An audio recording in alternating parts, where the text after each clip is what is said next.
segundos se va a tener como desestimada la pregunta y errónea y van a seguir a la próxima. Por supuesto que en estos juegos, al igual que preguntados, mientras más rápido y correcta sea la contestación de ustedes, van a ir rankeando con el puntaje que se le va a dar, ¿sí?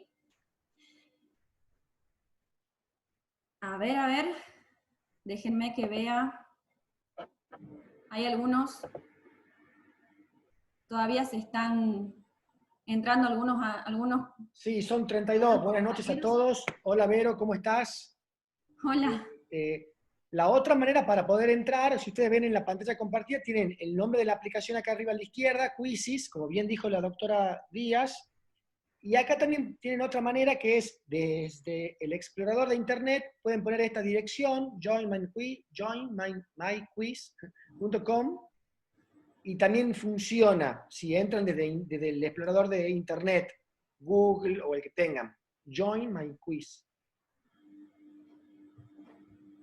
Vamos a esperar un ratito más porque se siguen sumando. Vamos, 34.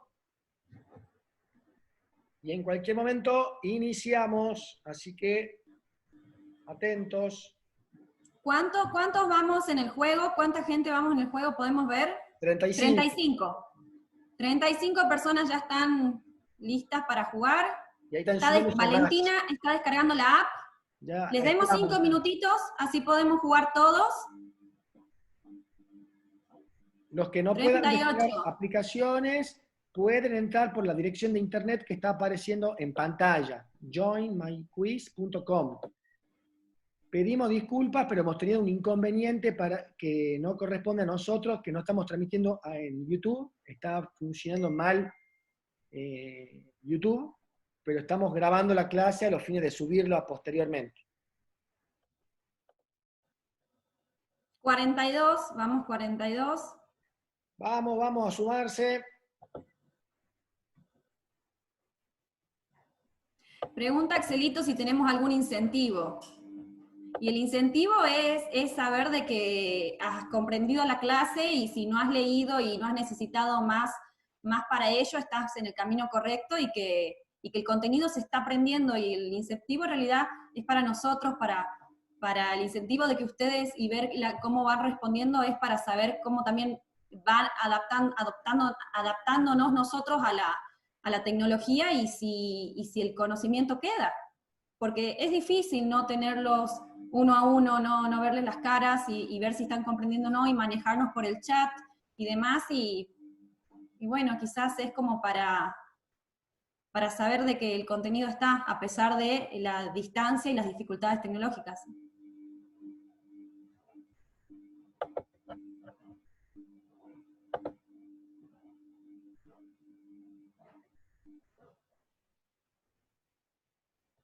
Bueno, rápidamente dos compañeros se estaban sumando. Para los que se acaban de sumar, estamos admitiendo gente en el juego de Quizzes. Es una aplicación que tienen que bajarla. En pantalla ven el número. Una vez que se loguean a Quizzes, a través de el link del HTTP, o a través del móvil, celular de ustedes, con el número en pantalla vamos a jugar un juego virtual sobre el contenido de la bolilla 5, que es la bolilla que di la semana pasada el jueves. Es un estilo preguntados, 15 preguntas sobre esa bolilla en particular, así que los esperamos a los que se acaban de sumar al Zoom, para que se sumen a Quizzes e ingresan al juego con el número de serie que aparece en la pantalla compartida.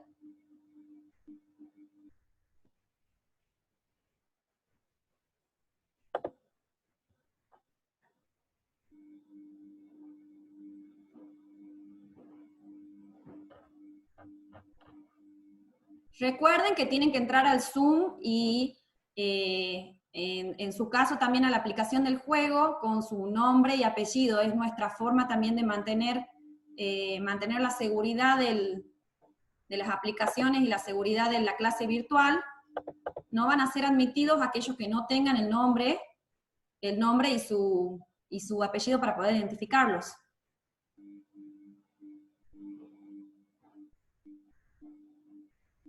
Bueno, tenemos 55 ya. Último minuto, así comenzamos. ¿Cuánto tiempo le damos, doctora? ¿10?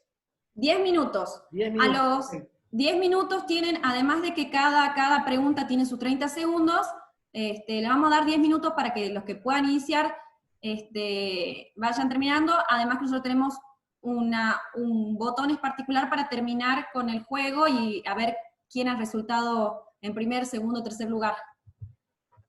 Perfecto. 57. Recuerden, los que no pueden bajar la aplicación, también pueden entrar desde internet en la dirección que aparece en pantalla y van a poder jugar de la misma manera. Bueno, comenzamos en breve. Bueno, mucha suerte. Vamos con esa cuenta regresiva ya, 30 segundos.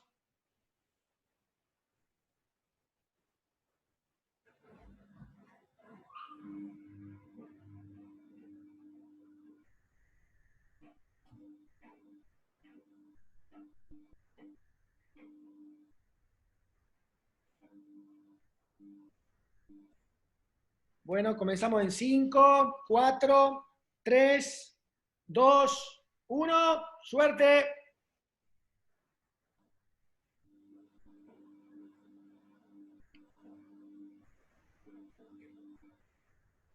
Nosotros vamos a ir viendo en pantalla. Seguramente los que están jugando pueden escucharnos todavía porque el Zoom permite seguir escuchando. Ya están contestando varias preguntas. Hay algunas buenas, otras malas. Y doctora, está bueno esto que nos muestra la precisión de los chicos. Así es, nos va diciendo cómo van ustedes y van contestando rápido. Ustedes no lo ven, pero nosotros estamos viendo ahora en pantalla, que es la que estamos compartiendo, cómo van. Paula va 2 de 2, primera. Muy bien, Facundo Paula. primero. Micaela Guayar, primera también. María Candelaria Romano, Luciana Stafoloni, van contestando 2 de 2. ¿Qué ha pasado ahí? También va a depender la rapidez que tengan. Uy, Paula ahí, ha habido una que no. Pero, uy, ahí metió Paula 3. Paula Micaela estaba Guayar, primera. está encendida Micaela Guayar. Micaela, 2.460 puntos.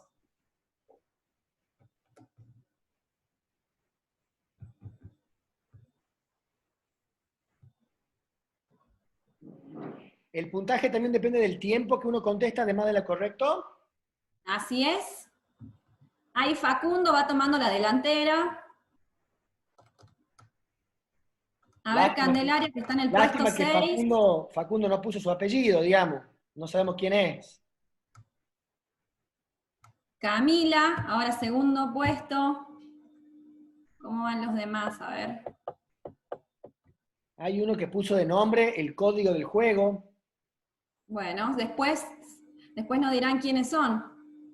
Con la captura de pantalla comprobamos identidad, entonces tienen que capturar pantalla que son ellos. Así es. Micaela volvió al segundo puesto, retomó. 15, 10, 10 viene muy bien, te digo, ¿no? Javier Ferreira. 151.010. Ah, mira, Javier que estaba dentro de los 10 primeros, ahora está segundo. Ah, está reñido esto, ¿eh? Hay Está muy algunas reñido. respuestas incorrectas, ¿no? No hay ningún invicto, ¿no? Ah, miren ustedes. Pregunta tramposa, capaz, ¿no? No, no son tramposas, no son ¿Qué se tramposas, puede ver son acá, difíciles. doctora, si aprieto en preguntas? A ver, Me va dando ahí nos van diciendo el tiempo medio tiempo. que ha tomado, 10 correctos, 7 incorrectos. Mirá vos. 7 incorrectos en la 1. 22 incorrectos, doctora. Nadie ha respondido bien acá. Anote la tercera, que tendremos que repasar ahí. ¿Qué pasó con la tercera? Recuerden que hay preguntas de las cuales pueden haber una u dos. En esa en particular hay 2 respuestas correctas. Nada más que quizás no hacen bien la combinación. Entonces, Claro. si ponen una correcta y otra que no es correcta, no va Ahí a ha estar como fallado mucho. correcta la Acá también pregunta. han fallado bastantes en la doctrina Campillay. Campillay. Sí, Campillay.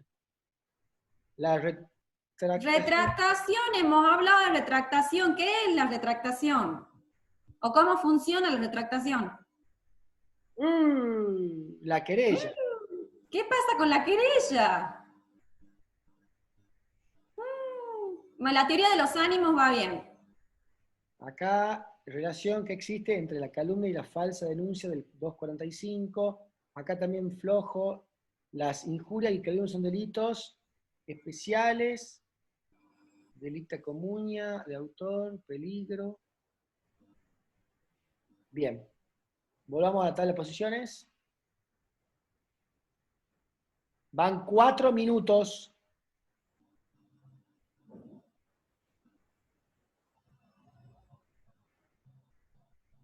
Micaela Guayar va primera. María Candelaria va primera hora. Mirá Parejo. cómo cambia. Vuelve Micaela. Cabeza a cabeza esto. Ahora hay nombres nuevos. Ahora Waded o Waded está décimo.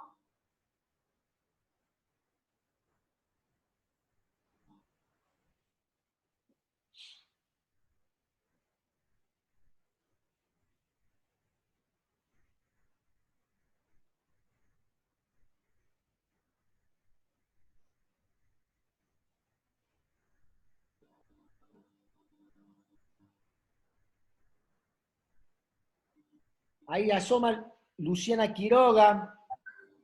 Está intentando subir puestos. Está cerca.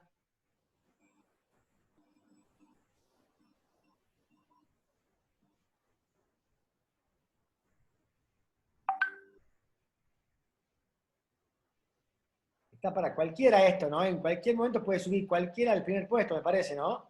Es así. Algunos se toman más tiempos que otros.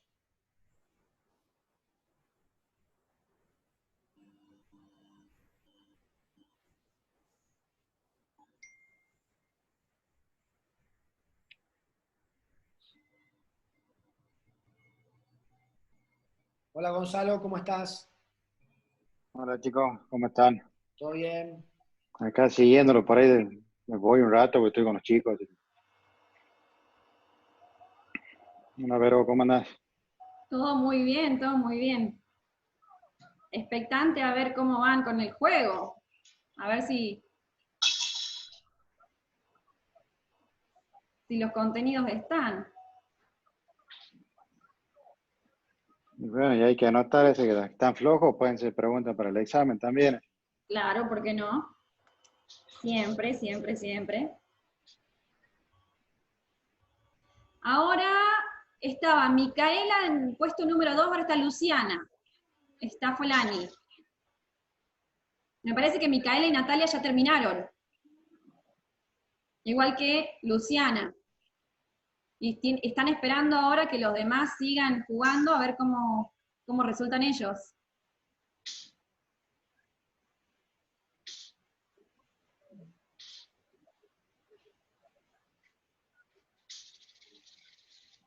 Pero me parece que van muy bien. De casi 15 preguntas, casi la mayoría, un poco más de la mitad, ha contestado correctamente.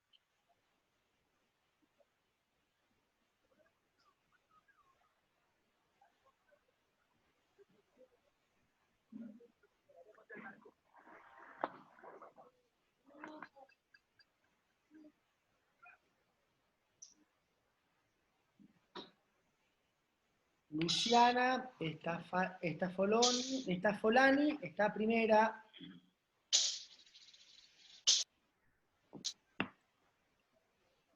Y están quedando solo 2 minutos.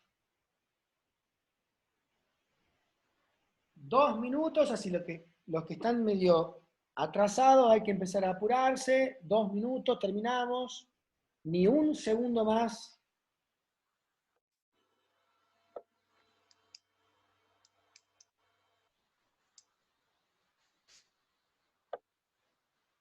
Mirá, Juliana, de repente aparece en los primeros lugares.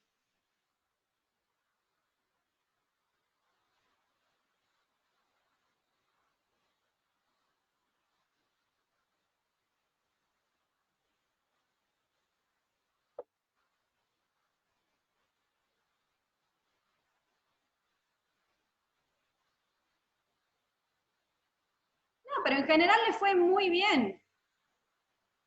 Ah, Ignacio pasó al tercero, así.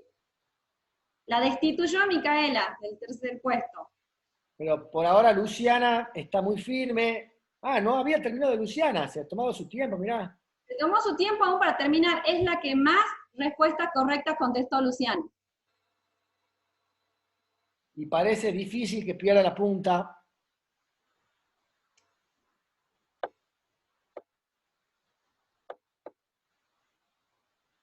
¿Cómo vamos con el tiempo, Juanpa? Minuto. ¿Justito los 10 minutos? No, faltan 30 segundos. 30 segundos todavía. ¡Uy! Ahora Agus, que me imagino que es Agustino, Agustina, pasó al tercero así también. 20 segundos, así que hay que empezar a definirse para llegar a la punta.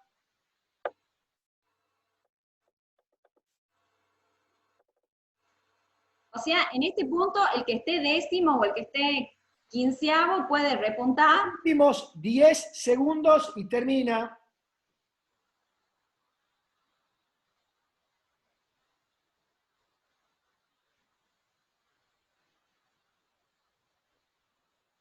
Terminamos.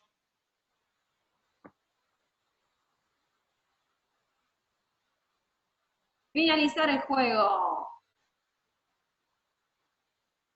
Primer puesto, tercer puesto, Agus Roset. Segundo puesto, Juliana H. Primer puesto, Luciana Stafaloni. Muy bien. Bueno, a ver, acá les da un ranking de cómo han contestado las preguntas en verde o en rojo. Luciana ha tenido el 80% de respuestas correctas. Se me fue. Bueno, entonces, espero que les haya gustado el juego. Felicidades a todos, en realidad, por incluirse, por sumarse y por ponerle buena onda.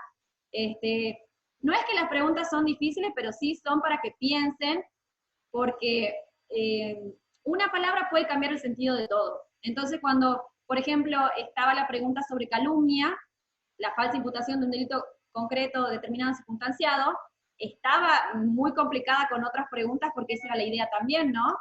Sí, estaban bajo presión con el tiempo, por supuesto que sí, Florencia, es la idea ver si en la inmediatez y demás se acordaban de la clase pasada.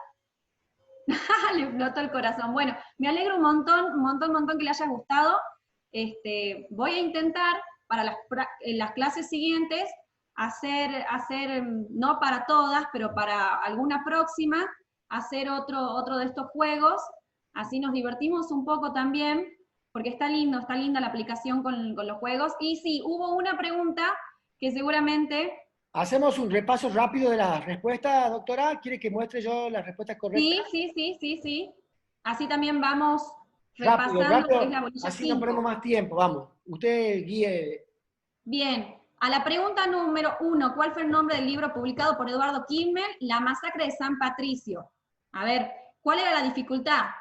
Ese hecho ocurrió en 1976, Rivarola es el juez, y fue el homicidio de unos 5 sacerdotes de la Orden de los Palotinos. O sea, esa era la dificultad. Ustedes habrán recordado, les habrá sonado el 76, San Patricio, Rivalora y Palotinos. Entonces sí, seguro en la rapidez podía confundir, pero la correcta es la masacre de San Patricio. ¿En qué año se reformó los tipos penales mediante la ley 26.551? 2009. Esa la repetí muchas veces, es una cuestión de números, de memoria casi. ¿Cuáles son los ejes principales del fallo Kimmel de la Corte Interamericana? Eran 2 las respuestas correctas, que incorporaban los casos de atipicidad, que recuerdan que eran aquellas que no sean asertivas y aquellas que no tengan relación con asuntos de interés. Que eso valía tanto para la injuria como para la calumnia, y que eliminaba las penas privativas de la libertad. Antes de la reforma, las penas privativas no... tenían pena privativa de libertad los tipos penales, y luego con la incidencia del fallo Kimmel, tenemos pena de multa, ¿sí? Para Juanpa, un poquito más arriba, en la que les puede haber a ustedes hecho mucho ruido es la respuesta reformulación de los tipos penales conforme al principio de inocencia. En realidad no es según el principio de inocencia, sino el principio de legalidad, que lo hablamos muchísimo. Adecuación de legislación externa a los parámetros de la Convención Americana de Derechos Humanos. No es legislación externa, es legislación interna. Entonces, técnicamente, si lo leyeron rápido, podría haber parecido que era una respuesta correcta, pero en realidad, si lo vemos con detalle, están mal, ¿sí? Bueno, sigamos. La doctrina Campi-Jay es una doctrina aplicable a libertad de prensa, es la correcta. Lo que es libertad de expresión, censura previa, puede tener algo que ver con la libertad de prensa, lo hablamos mucho, pero la doctrina Campi-Jay eran los presupuestos para que la prensa sea eximida de responsabilidad penal en cuanto a la comunicación de ciertos asuntos de interés.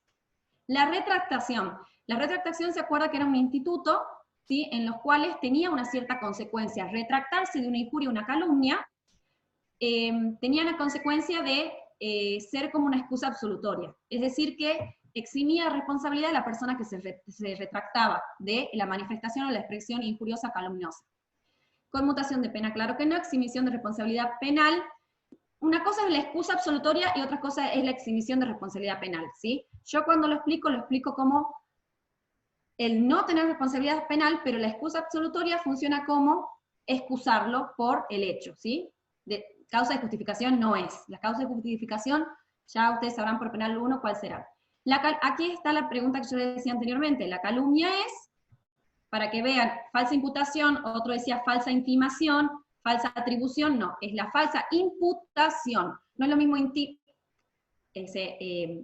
coloquialmente, no es lo mismo que intimar, que atribuir o que imputar, ¿sí? Y en este caso en particular, el artículo 110 nos habla de falsa imputación.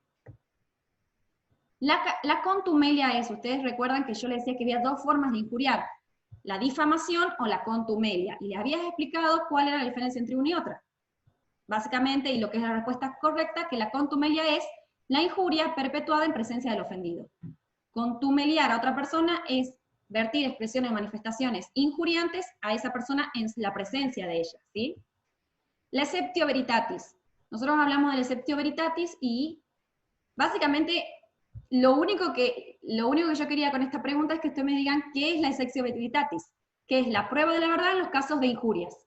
¿De acuerdo? En el artículo 111. Ni siquiera empezamos a hablar de los supuestos. ¿En qué caso puede el injuriado probar la verdad de sus dichos?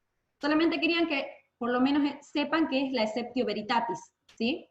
Que es una expresión en latín. Bien, sigamos. La querella. La querella tenía dos respuestas correctas, a la vez que es el medio procesal para denunciar los delitos de acción privada, es un escrito judicial que requiere intervención letrada. Yo cuando, no les dije intervención letrada, pero yo les dije que era un escrito que era diferente a la denuncia, que iba con firma de un abogado. Eso es lo que uno refiere como intervención letrada, ¿sí? Es el medio procesal, es la forma en la que se denuncia este tipo de delitos. Claramente no son de acción pública. Bien.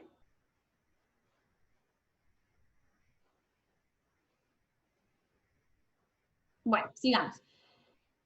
La retractación produce la no aceptación de la culpabilidad del ofensor. ¿Se acuerdan cuando como opera como una excusa absolutoria,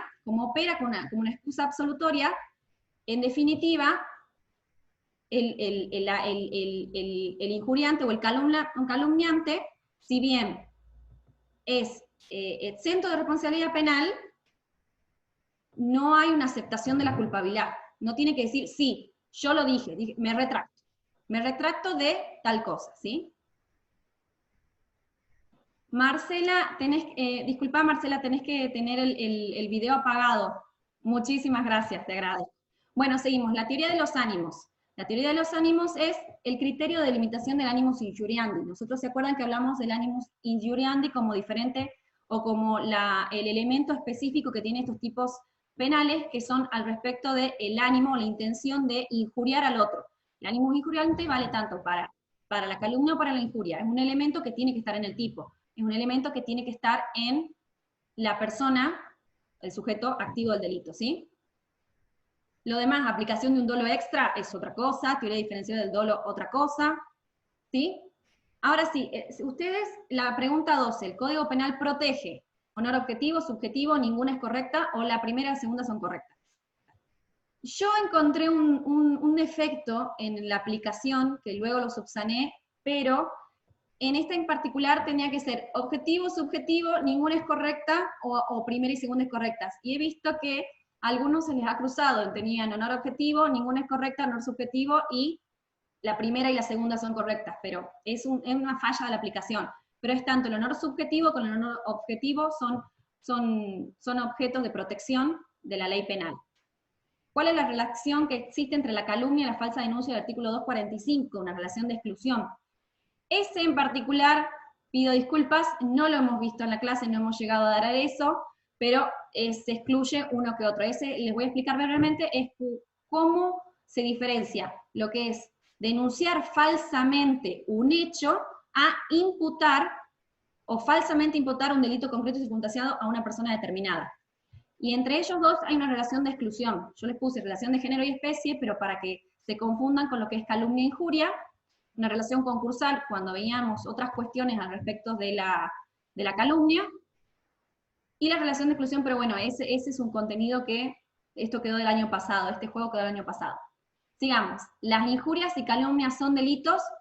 Recuerden que ustedes yo les dije que cualquiera puede calumniar e injuriar a otro. Bueno, en realidad estas categorías son las categorías que ustedes tienen que tener como conocimiento previo, lo que es un delito especial, un delito de autor, un delito de peligro, como por ejemplo aprendieron o ya tenían que haber sabido de penal parte general con el doctor Gonzalo Rodríguez, y lo que es la delicta comuna. La delicta comuna es, yo lo puse, en vez de ponerlo en español, lo puse en latín, ¿sí? La delicta comuna es un delito común, es decir, que cualquier persona puede ser sujeto activo al delito, para que se comprenda.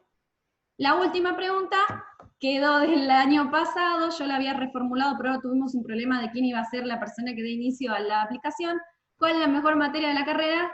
En su caso lo teníamos separado, pero bueno, esa pregunta la desestiman y por supuesto que es Derecho Penal 2, cátedra A, pero la desestiman. Eso era un chiste interno que teníamos en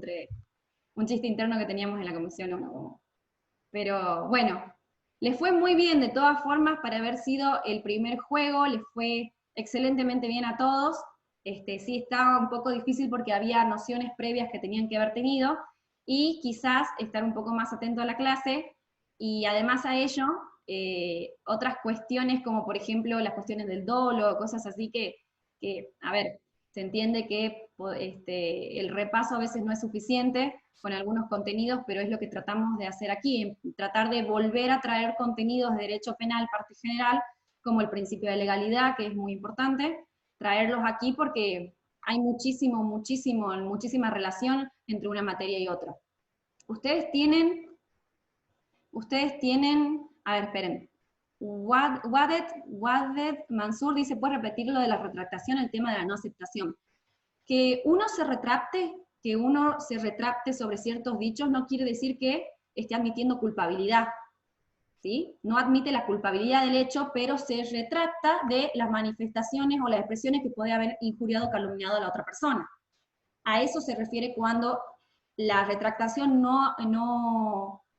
es un instituto donde no se admite la culpabilidad de la persona, porque para admitir la culpabilidad de una persona se requieren varios procesos.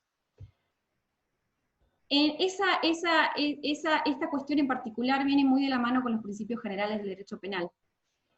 No sé si ustedes vieron que la contraseña de esta clase era finalismo.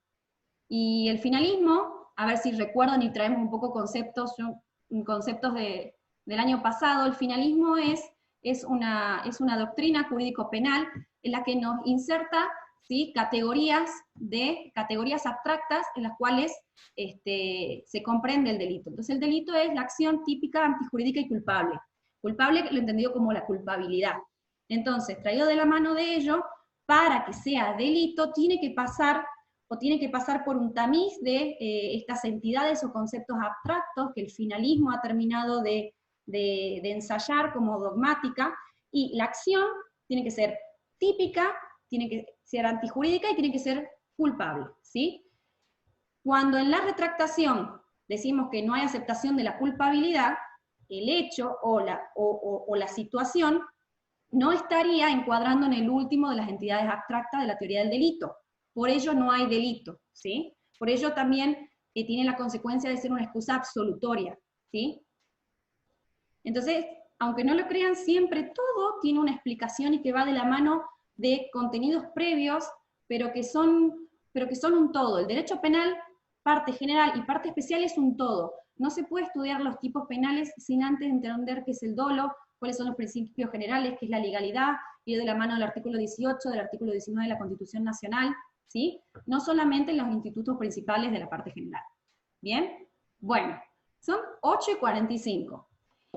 Ahora me gustaría, antes de entrar en la bolilla que nos toca en esta clase, que es la bolilla 8, me gustaría que, si hay algo que ha quedado en el tintero de algunas bolillas anteriores, de la bolilla 5 en particular, que es la que di yo, que yo les pueda volver a repetir el contenido o podamos revisarlo, o algo que haya quedado inconcluso inclusive.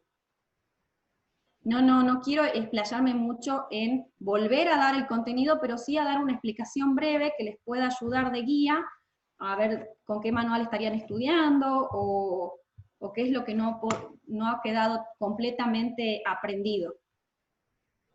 Nos podemos tomar unos 15 minutitos para ello, mientras ustedes piensan qué es lo que podríamos rever en este momento. Les voy comentando que para la próxima parte de la clase vamos a dar la bolilla 8. En la bolilla 8 tenemos tanto los delitos contra el Estado civil y la primera parte de delitos contra la libertad.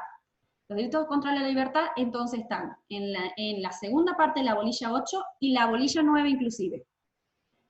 Como esta clase, por el juego y por algunas cuestiones que quizás pueden quedar en el tintero para resolverlas, he decidido que, como es una bolilla muy larga porque tiene 2 bienes jurídicos, ¿sí?, protegidos, vamos a hablar en esta en particular de todo lo que es los delitos contra el Estado civil. Vamos a ver los tipos penales que comprenden y protegen al Estado civil de las personas, como un bien protegido por la sociedad. Y todo lo que es delito contra la libertad, que sería, cuando ustedes vean el programa, la segunda parte de la bolilla 8 e incluya la 9, podríamos darlo en otra clase particular y delimitar los bienes jurídicos protegidos para que no mezclemos tanto en una sola clase un montón de cuestiones o mucho contenido que ya de por sí se torna difícil por este medio. Bien, habiendo dicho eso, hay 2 preguntas de los compañeros. Podría explicar nuevamente la prueba de la verdad. La prueba de la verdad es la exceptio veritatis, es un instituto en el cual la persona que injuria puede probar la verdad de sus dichos, es decir, puede probar por qué dijo lo que le dijo a la persona que se siente injuriada. Este instituto vale solamente para la injuria y tiene 2 casos específicos en los cuales se puede dar la prueba de la verdad, o sea, puede el injuriado dar la prueba de sus dichos. Esas excepciones están en el artículo 111, ¿sí? En el artículo 111, donde van a ver que solamente podrá probar la verdad de sus dichos el injuriante si esa injuria haya abierto un proceso penal paralelo, ¿sí? Si lo que esa persona haya dicho haya podido crear un proceso penal paralelo. Que nosotros hablamos que en la calumnia solía con mayor generalidad suceder porque la calumnia era la falsa imputación de un delito concreto y circunstanciado a una persona determinada. Yo decía que tal persona había robado a tal otra, en tal circunstancia, tal día, de tal modalidad.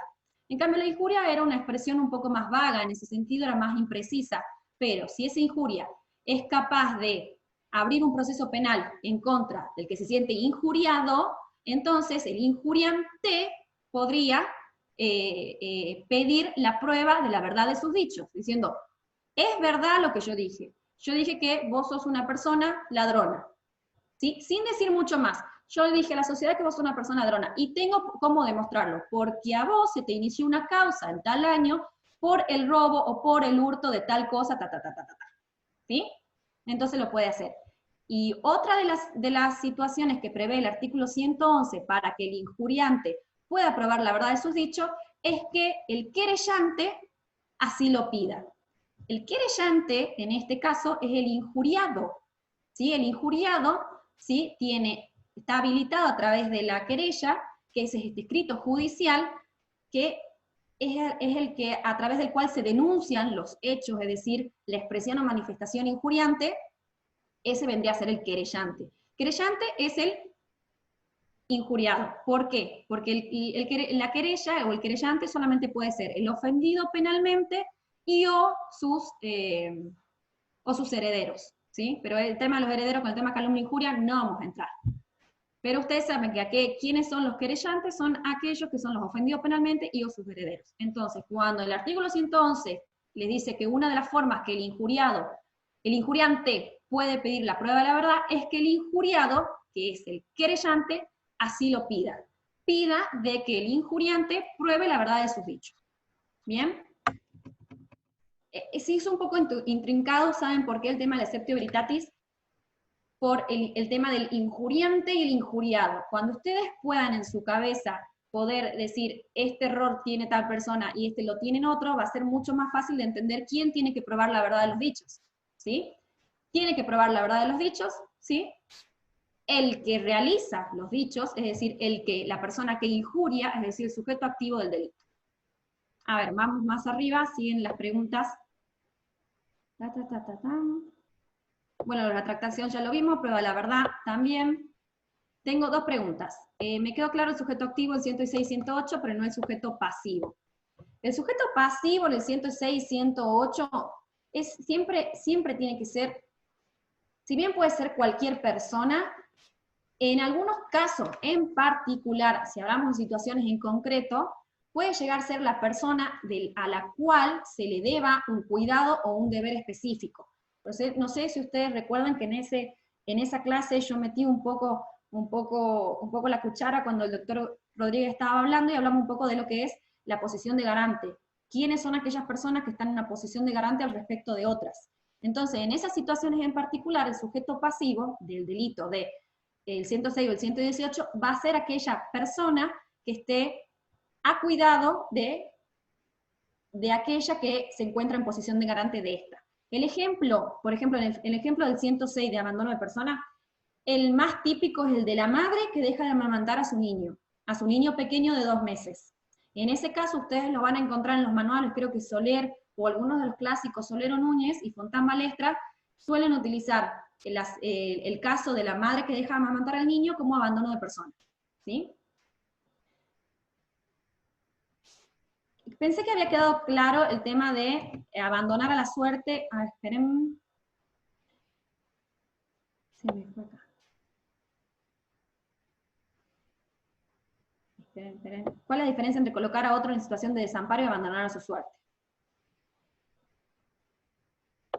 No es que hay una diferencia, la diferencia va a estar siempre en la cuestión subjetiva. Ustedes acuerdan que son actitudes dolosas. La situación de desamparo es cuando uno desampara a otro poniéndolo en una situación de peligro. Y abandonarlo a su suerte no es generar la situación de peligro, pero en la posibilidad, hay una proyección de posibilidad en la persona cuando deja abandonada la suerte a otra.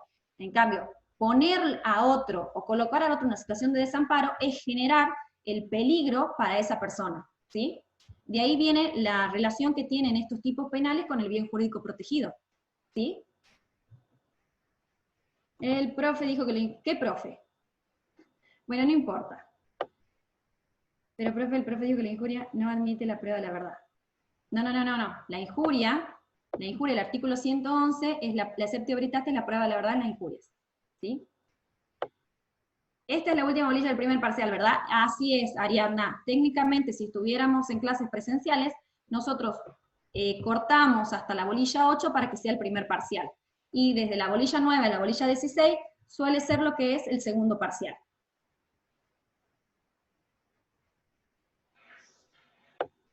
Esto es interesante. Micaela dice, en el caso para probar la falsa imputación, ¿qué proceso se sigue?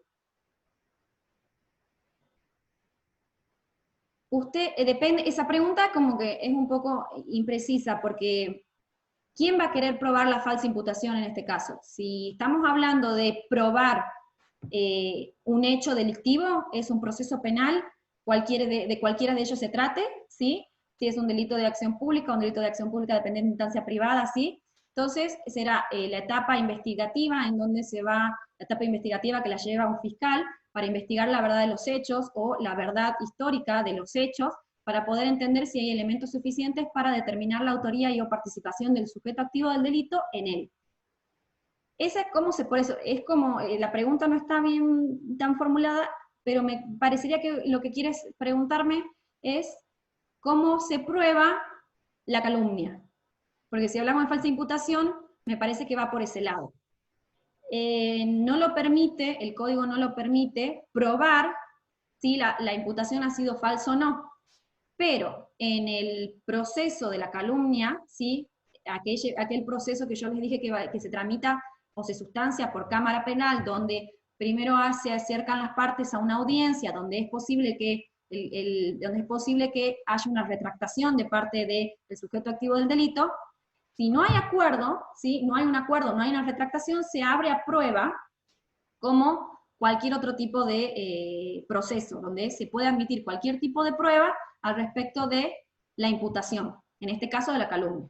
Pero no tiene nada que ver eso con el Exceptio Veritatis, ¿sí? No tiene nada que ver. El Exceptio Veritatis es otro instituto que puede parecer ligado a que después se pueda, en la calumnia, probar la falsa imputación cuando el proceso en cámara así se requiere. No tiene nada que ver, ¿sí? La calumnia es la que no admite prueba de la verdad, la injuria sí, exactamente, eso lo dice o sea, ustedes también se están contestando entre ustedes, está bueno. El 111,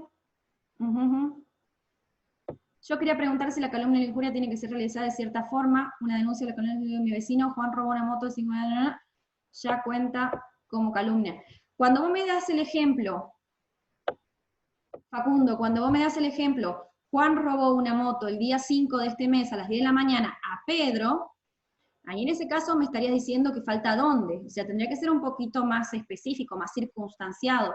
Las circunstancias nos hablan de los tiempos y los modos y el lugar, ¿sí? Circunstancia de tiempo, modo y lugar. Acá tenemos el tiempo, el día 5 a las 10 de la mañana, el modo sería el robo, pero me gustaría que sea un poquito más específico, me falta el lugar.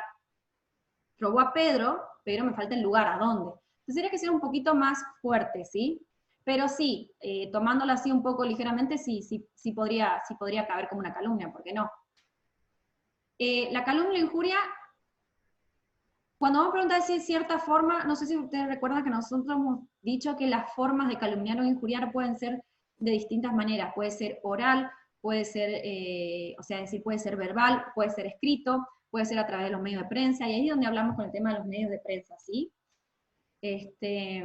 Pero la injuria es una expresión un poco más vaga, es decir, que tal persona es agresiva, que tal persona es de tal forma, pero despectivamente, y con la intención de injuriarla, de que se vea lesionado en su honor. Es alguna expresión que lesiona el honor de otra. En este caso, para diferenciarlo con el ejemplo que vos me diste, una injuria sería, ¿Juan es un ladrón? Básico, genérico, no estoy diciendo nada específico ni circunstanciado, ni atribuirle ningún tipo de responsabilidad. Ahora sí, yo en tu ejemplo, Facundo, digo, Juan robó una moto el día 5 de este mes a las 10 de la mañana a Pedro, es una expresión circunstanciada que va con otro tinte, ya es atribuirle una posible responsabilidad penal por un hecho, porque en realidad, ustedes no se dan cuenta, pero en la calumnia lo que se está expresando es un hecho delictivo. Es por eso que no lo hemos llegado a ver, pero en la expresión de un hecho delictivo, como puede ser la calumnia, toca muy de lleno y muy finitamente con la falsa denuncia. Ustedes saben que cualquier ciudadano está habilitado para ir ante el órgano jurisdiccional y instar al órgano jurisdiccional y denunciar hechos. Entonces, en caso que una persona, un ciudadano quiera denunciar un hecho, simplemente puede ir hasta los tribunales penales y, dependiendo de la forma, por supuesto, van a la mesa de entrada, hacen un escrito, denuncia un hecho. ¿Qué pasa si ese hecho que un ciudadano denuncia es falso, no es verídico? ¿Cuál va a ser la diferencia entre denunciar un hecho que no es verídico a atribuirle la responsabilidad de un hecho delictivo a otra persona? Esa es la diferencia entre la falsa denuncia, ¿sí?, de lo que es la calumnia. ¿Cuál va a ser la diferencia? Vamos al elemento subjetivo. Siempre el elemento subjetivo, por eso yo era una cosa que remarcaba, la actitud dolosa del animus injuriandi para la calumnia o la injuria.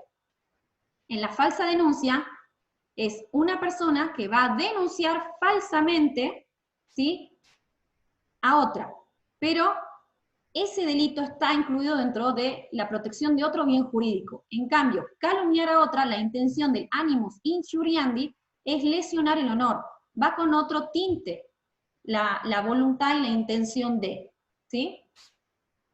Vamos a ver qué sigue. Vamos a ir un poquito más rápido, pero creo que me gusta porque va quedando.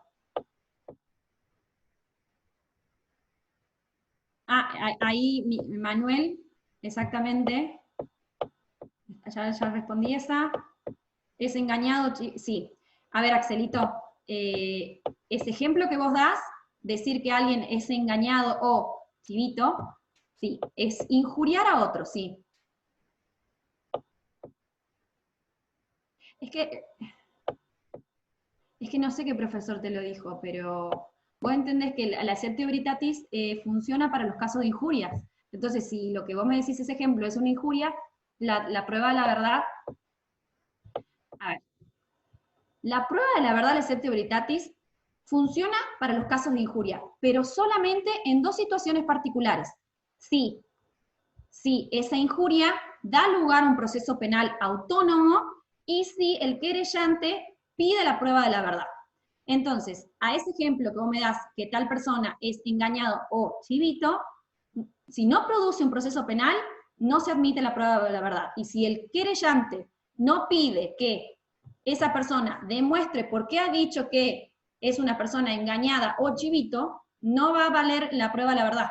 Entonces, para que quede claro, la Acceptio Veritatis son situaciones especiales donde se puede probar la verdad de los dichos que ha expresado o dicho el que injuria, pero solamente en esos dos casos que nos da el 111. Si es que esas expresiones han habilitado un proceso penal autónomo o si el querellante lo pide. Solamente en esas, ¿sí? Creo que no es si el profesor dijo bien o no, quizás no se comprendió porque son solamente para esas dos se habilita la Acceptio Veritatis, la prueba de la verdad, solamente para esos dos casos específicos, ¿sí? Y no para cualquier injuria, sino esos dos casos específicos. Si la injuria ha habilitado o ha dado lugar a un proceso penal por aparte y si el querellante lo ha pedido, ¿sí?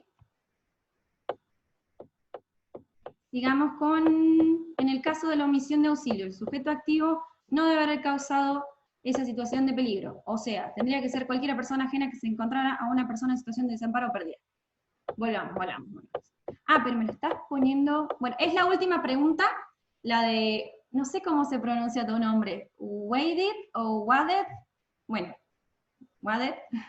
Esta es la última pregunta, así ya damos paso a la primera parte de la bolilla 8. Pero no estoy segura cuál es la pregunta aquí. En el caso de la omisión de auxilio, el sujeto activo no debe haber causado esa situación de peligro. A ver, ¿ustedes recuerdan lo que, bueno, es que básicamente ya le he contestado cuando habíamos hablado sobre la diferencia de el 106 con el 108, lo que es la situación de desamparo y abandonarlo a su suerte, o en ese caso, por ejemplo, cuando la persona crea una situación en la que desampara a otra, ¿sí? Pues siempre que esa situación comprenda un peligro para la persona, ¿sí? Entonces, omitir el auxilio de una persona es el caso que los profesores le habían puesto al último, quizás no estuviste al último de la clase, donde habían explicado dos ejemplos diferentes en una situación de un accidente de tránsito, que no era lo mismo que la persona genere el accidente de tránsito y con ello genere un peligro para la persona y para la integridad física de ella, y la ponga en una situación de desamparo, ¿sí? Y la deje a su suerte y o abandone, ¿sí? Del 106. A la diferencia de que una persona, cualquiera sea, no vamos a ponernos en cargos, roles u profesiones, ¿sí? Está en presencia de un siniestro que se da por una dinámica causal ajena a ese sujeto y omitiere dar auxilio, ¿sí? Esa es la diferenciación. Bueno. Siendo las 9:05, ahora sí, vamos a lo que es, bueno, me alegro entonces que ahí se entendió. Perfecto, sí. La bolilla de hoy es la bolilla la 8, que ya hemos dicho que está separada lo que es, por una parte, los delitos contra el Estado civil y la segunda parte, delitos contra la libertad. ya hemos dicho que delito contra la libertad lo vamos a dejar porque si no, no vamos a llegar, van a ser las 11 de la noche y no vas a llegar. Entonces, vamos con lo que es la primera parte de la bolilla 8, delitos contra el Estado civil. El Estado civil, como ustedes saben, es la situación jurídica que tiene una persona en relación a derechos y obligaciones que tiene una sociedad, ¿sí? Es la situación que tiene una persona o en relación a la sociedad. Cuando hablamos de situación jurídica, esa situación jurídica puede ser generada a través de hechos naturales, por ejemplo, hechos como la muerte, hechos como el nacimiento, o por situaciones jurídicas como por ejemplo el matrimonio. Y es ahí donde apunta por lo menos los primeros tipos penales, ¿sí? De esta bolilla. En esta bolilla nosotros vamos a ver lo que es los delitos contra el Estado civil, en primera medida lo que son los matrimonios ilegales, ¿sí? Entonces, en esta situación lo que se quiere proteger es la situación jurídica que tienen aquellas personas en relación a hechos jurídicos que le otorgan ciertas obligaciones o derechos, como por ejemplo el matrimonio.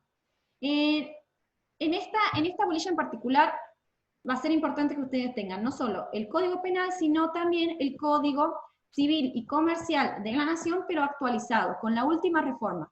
Porque ya van a ver que en los manuales, cuando nosotros veamos todo lo que son las causales o los impedimentos legales que existen para contraer matrimonio válido, los manuales le van a remitir al artículo 166 del viejo código. Entonces, para poder entender un poco más al respecto de cuáles son las causales y cuáles son los elementos del tipo, vamos a requerir el nuevo código. Ahí vamos a ver en el artículo 403, más específicamente, cuáles son las causales o los impedimentos legales que existen para contraer un matrimonio válido. ¿Por qué es importante o por qué la ley ha querido proteger la legalidad de los matrimonios? Fontán Balestra, para los que están estudiando de Fontán Balestra, van a ver que, por un lado, quiere proteger la legalidad de un matrimonio anterior, ¿sí?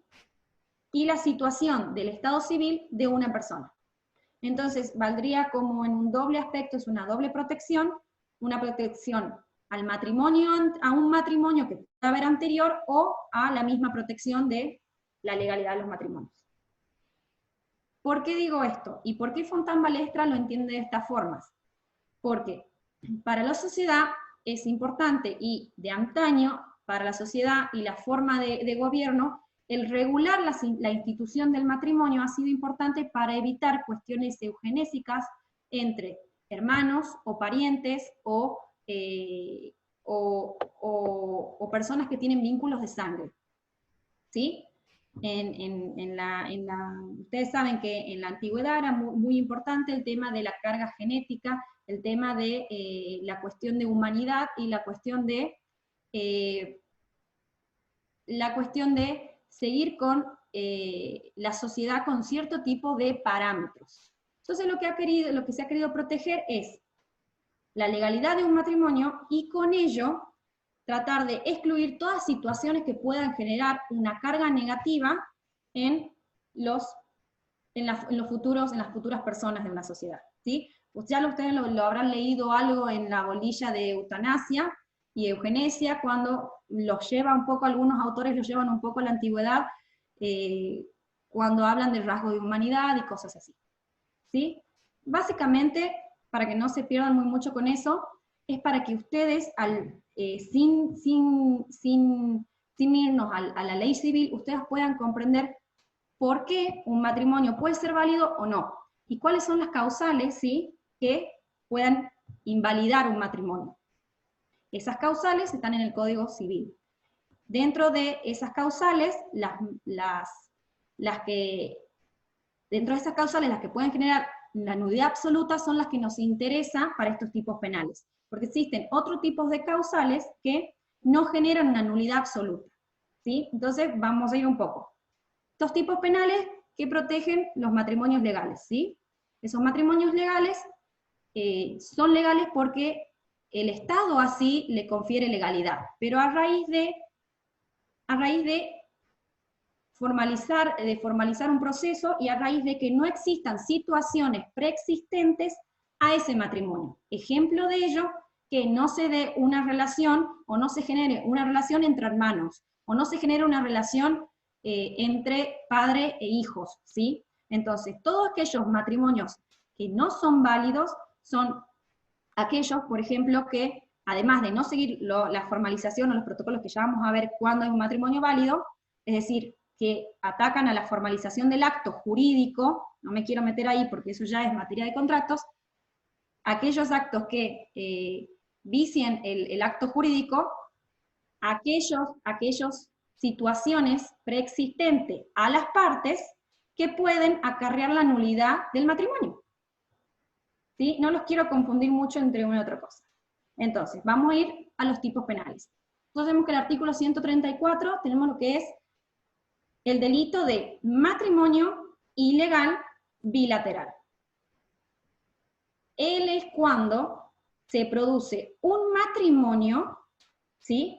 Se formaliza un matrimonio con la aceptación de los contrayentes y con la declaración de matrimonio del oficial de justicia, ¿sí? Pero que ambas partes conocen que existen impedimentos legales, que son estos impedimentos que hablamos que nos da la ley civil, para contraer ese matrimonio, que acarrean la nulidad absoluta, generando que ese matrimonio no sea válido.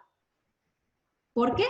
Porque puede entrar esas partes contrayentes, estarían en una situación preexistente al matrimonio como ser en línea recta, ser parientes en línea recta con vínculo de sangre, ascendentes o descendentes, es decir, un padre que se quiera casar con su hija no podrá hacerlo, ¿sí? No podrá hacerlo porque la ley civil así lo entiende, y además acarrearía el delito de, ¿entienden cuál es la vinculación entre la cuestión civil y 134, la cuestión civil y la cuestión penal? ¿Sí? Se formaliza el matrimonio, ese matrimonio será nulo, ¿sí? Eso lo tendrá que declarar el juez de familia en el ámbito civil. Pero además de ello, se configura el delito de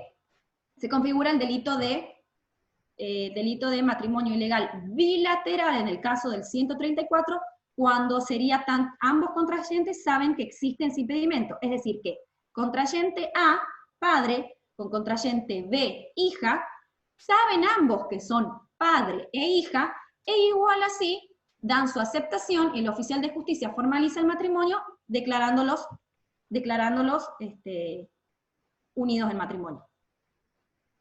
¿Vamos comprendiendo un poco cómo funcionan las causales o los impedimentos? En el ejemplo de la causal, que es la causal A del 403 del Código Civil, con el tema de la configuración del delito. En este caso en particular, vamos a ver que son delitos dolosos, delitos instantáneos, que se consuman en el mismo momento en que el matrimonio, en el mismo momento en que se declara el matrimonio, ¿sí? Entonces, ¿podría o no podría haber una tentativa? Lo vamos a ver una vez que nos metemos en tentativa, cuando ya vamos con los contenidos un poco más avanzados. Lo dejemos a un lado. Entonces, hablamos que son delitos instantáneos, son dolosos, donde tiene que haber una intención, ¿sí?, de ocultar ese impedimento que existe, ¿sí?, ocultárselo ¿a quién? Al funcionario público. Y ya vamos a ver por qué el funcionario público podría haber una relación concursal con algún otro delito que se prevé para el funcionario público, ¿sí?, en cuanto a el conocimiento de un impedimento entre ambas partes.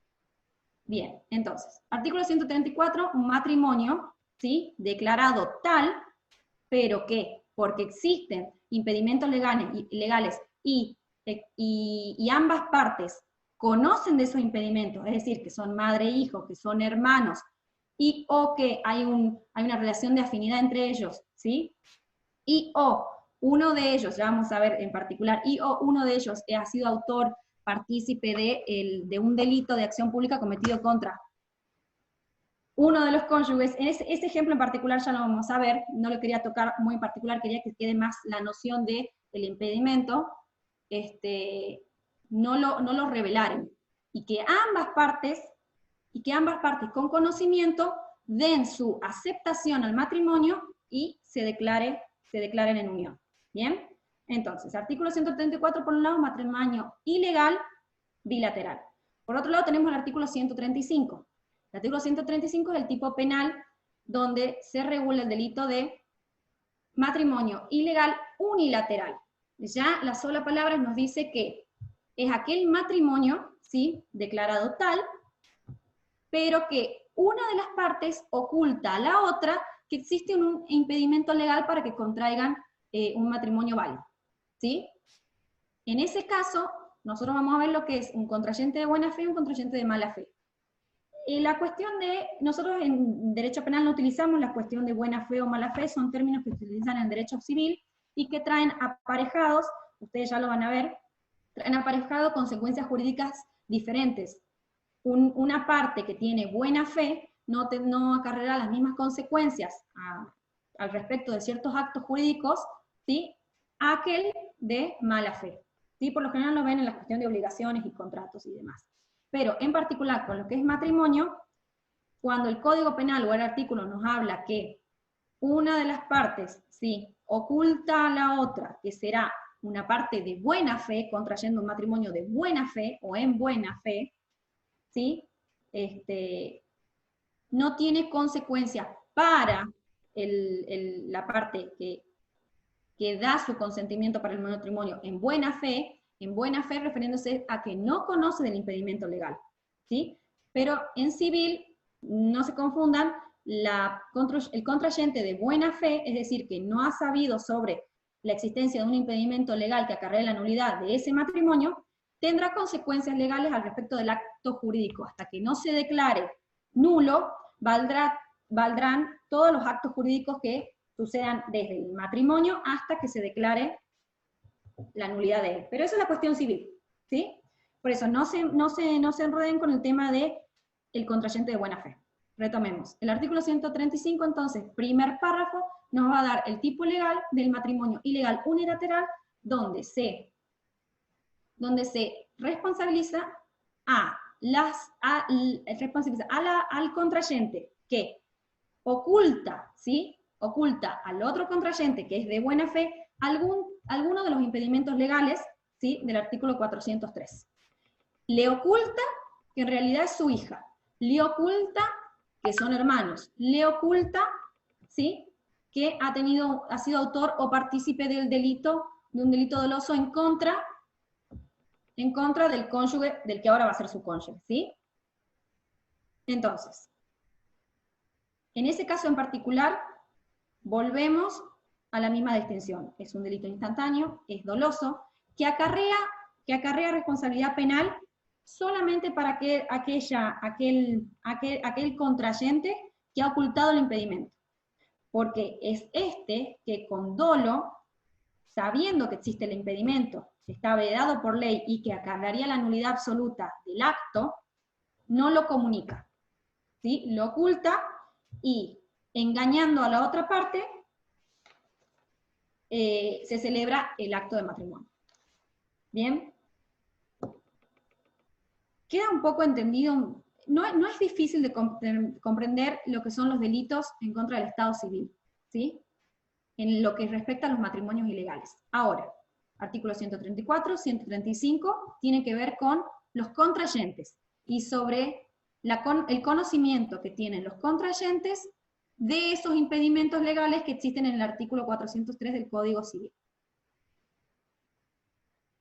Ahora, mira, acá algunos compañeros ya les pusieron cuáles son los impedimentos legales que existen en la ley civil, el artículo 403. Aquí, el doctor Marcelo, así los leen, ¿sí? Cualquiera de esas causales son situaciones que impiden que el matrimonio sea un matrimonio válido y que acarrea la nulidad del acto. Alguien por ahí preguntaba el tema de los primos. El tema de los primos es, en su momento, el artículo 166 del Código habilitaba lo que era la afinidad y los temas de adopción. Y con el nuevo código, con la nueva redacción del código 403 del nuevo Código Civil, la afinidad queda en línea recta en todos los grados. Importante acá, el inciso D, que es el matrimonio anterior mientras subsista. ¿Por qué es importante este? Porque recuerdan cuando Fontán Balestra nos decía que se quería proteger el bien jurídico, era el estado civil de las personas, y se quería, en estos delitos en particular, se quería proteger la legalidad de los matrimonios. Además, quería proteger un matrimonio preexistente. Ustedes deben saber, y si no lo saben, en la República Argentina se está prohibida la bigamia. Está prohibido contraer un matrimonio existiendo una relación matrimonial previa, ¿sí? Por supuesto que están las situaciones ustedes me dirían, bueno, ¿en cuándo existe o no existe una relación matrimonial o la situación jurídica del matrimonio? ¿En dónde estarían enroladas las partes, donde estarían constituidas las partes del matrimonio? Por ejemplo, en este caso, para que desaparezca la relación matrimonial, debe haber un divorcio declarado por el juez competente, que es un juez de familia, para que pueda una persona cualquiera, volver a contraer matrimonio o volver a contraer nupcias, y que esa segunda nupcia sea válido para la ley, ¿sí? Bien.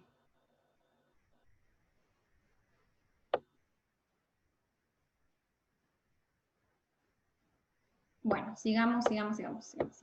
Están preguntando 2 o 3 cosas, 2 parejas sí, 2 esposos no. No estaría entendiendo, Candelaria, cuál sería la pregunta, pero a ver. La cuestión de pareja o esposo. No vayamos por el lado de pareja o esposo porque... Verónica. Sí. Candelaria le está respondiendo a Axelito. En realidad Axelito preguntaba si se podía tener 2 parejas, y Candelaria le dice que 2 parejas sí, o sea, una esposa y un amante, o 2 novias, pero no se puede tener 2 esposas o esposos. Exacto, eso, bueno. No estaba viendo que le estaba contestando. Bueno, exactamente, bueno, por eso quería entrar que pareja y esposo no era lo mismo. Bueno, ahora, 134 y 135 quedan matrimonios ilegales, tanto bilateral como unilateral. Importante el tema de los impedimentos. Sobre los impedimentos, por supuesto que los ejemplos pueden ser varios. Yo he tratado de irme a los más comunes, como para no enredarlos muchos, sobre todo con el inciso D, el que la persona haya sido autor o partícipe, ¿sí?, del delito cometido contra, aquí está, a ver. Yo tengo el chat re chiquito, no lo puedo ver.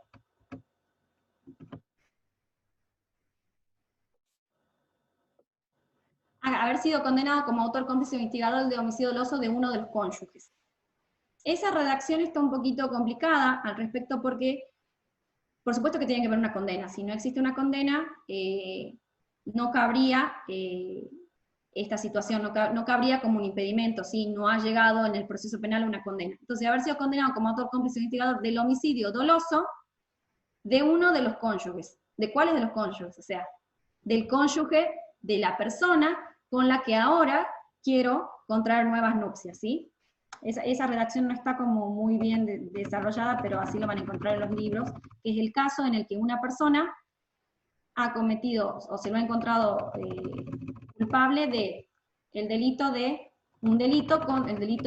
doloso en contra del cónyuge de la persona con la que ahora quiero contraer nuevas nupcias, en viceversa, ¿sí? Bien. Ahora, el artículo 135 nos da otra situación, otro delito, que es la simulación de un matrimonio. Yo, ¿por qué hago la diferencia entre el 134 y 135 primer párrafo, que son los matrimonios ilegales unilaterales y bilaterales? Porque tienen que ver con la cuestión de impedimentos y con la cuestión de los contrayentes. Luego, el segundo párrafo del 135 habla de una situación, que es la simulación de un matrimonio, donde no hay un matrimonio válido. No se celebra el matrimonio, no hay una celebración de un acto de matrimonio porque falten formalizaciones o falte el funcionario público que da fe del acto y que el que declara el acto de matrimonio y o no están las formalidades previstas para que ese matrimonio sea válido. Entonces van a ver que muchos autores consideran que el segundo párrafo del artículo 135, la simulación de matrimonio, no sería un delito que ataque al bien jurídico protegido, es decir, el estado civil de las personas y la legalidad de los matrimonios, porque técnicamente no se ha celebrado el acto jurídico del matrimonio como tal, sino que lo que se prevé y lo que se pena es simular el acto de matrimonio sin que éste llegue a tal. Simular que estamos celebrando un matrimonio válido cuando no lo estamos haciendo. Entonces, esa simulación corresponde en un ocultamiento o un engaño a una de las partes o al funcionario público, ¿sí? Este tipo de delitos puede darse en coautoría con un funcionario público, el que puede actuar con un rol de partícipe o coautor, ¿sí? En la simulación de un acto que luego no puede ser declarado como matrimonio válido porque le falta alguno de los requisitos o formalidades para que así lo sea, ¿sí?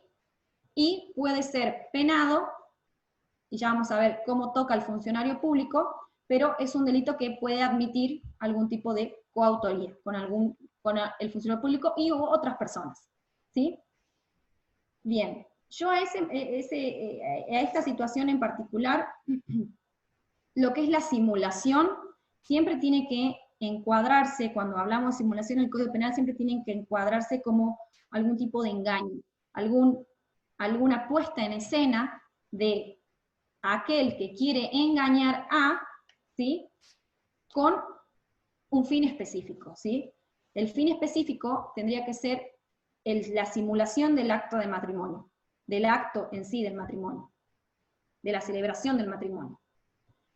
Una de ellas puede ser cuando sabe que su consentimiento se encuentra viciado y aún así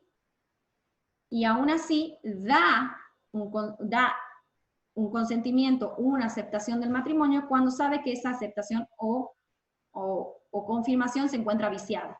O cuando procura que los elementos que formalizan el acto de matrimonio no sean aquellos elementos que están avalados por la ley.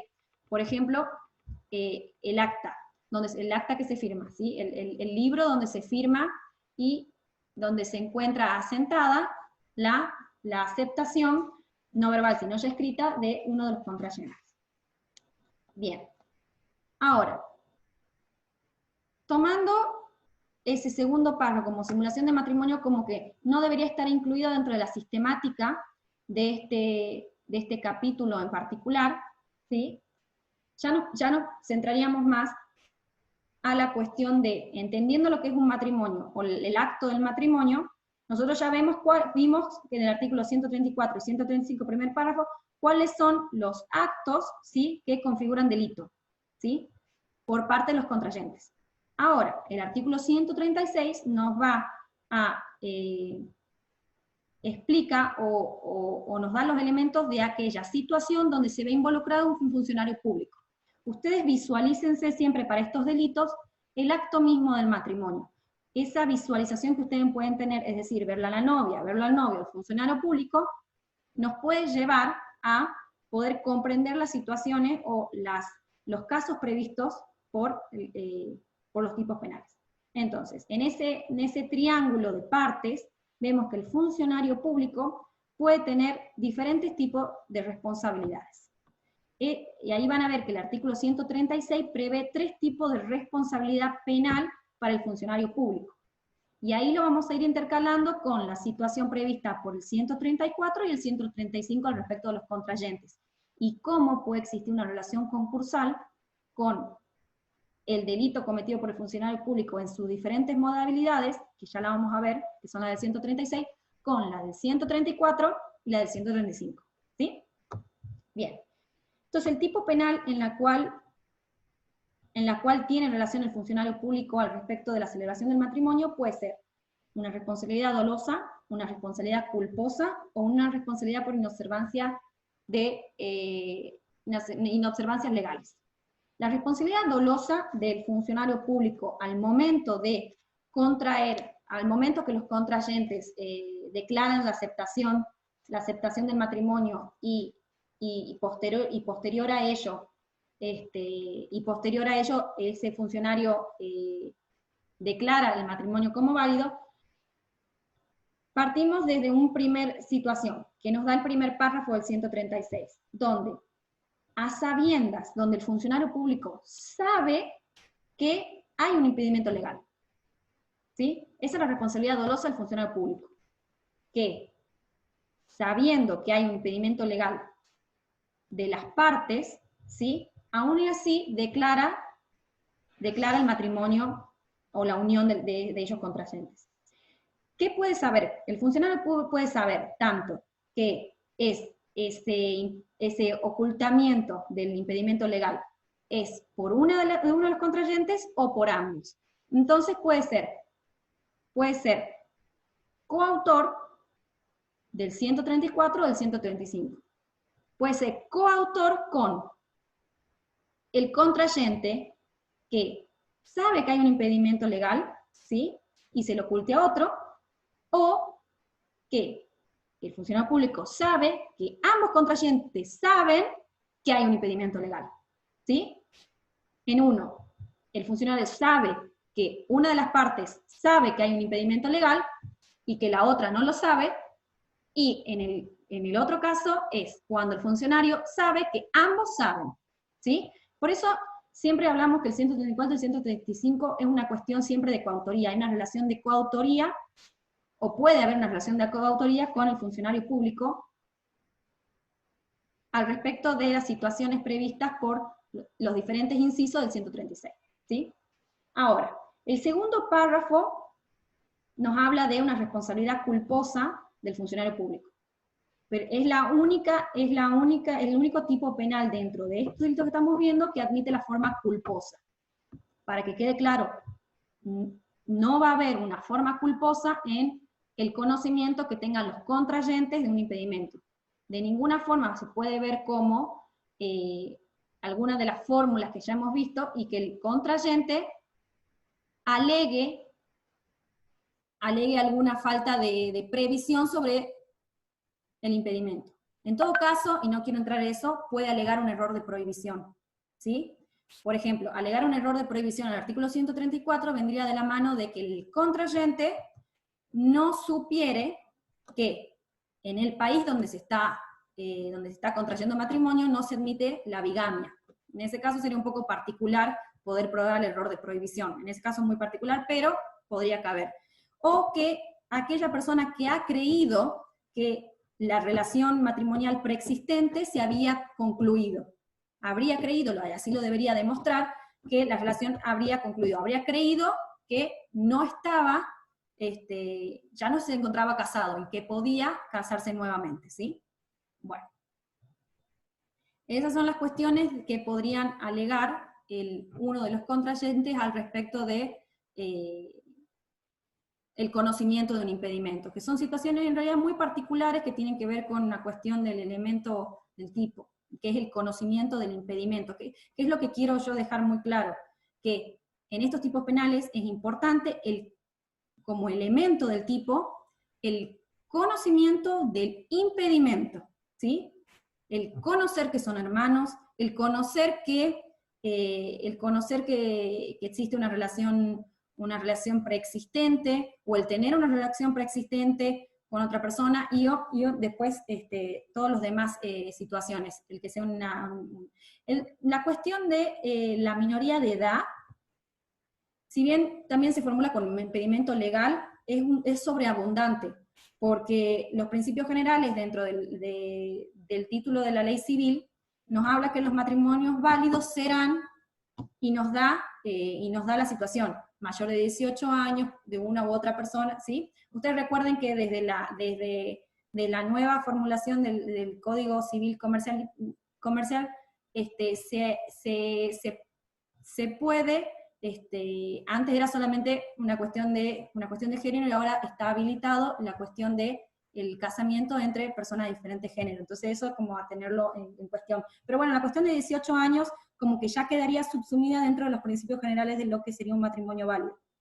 Al respecto de eso, lo digo rápidamente porque es un tipo penal que no entro mucho en cuestión, ¿sí? Pero ya que toqué el tema, El artículo 137 nos habla del delito que comete la persona que puede autorizar a un menor impúber a casarse siempre que éste conozca que haya un impedimento, es decir, cualquiera de los demás impedimentos. Si es el 137 que lo dejemos de lado, es la situación de aquella persona que tiene a cargo o es el tutor de una persona menor impúber, ¿sí?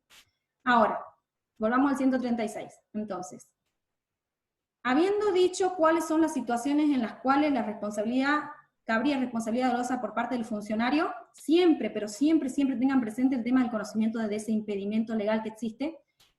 Por su parte, la responsabilidad culposa, sin entrar en lo que ya hemos mencionado anteriormente, nos daría la situación en la cual un funcionario tiene una acción o tiene una actitud negligente a raíz de las formalidades que tiene que prever antes de la celebración y realización del acto.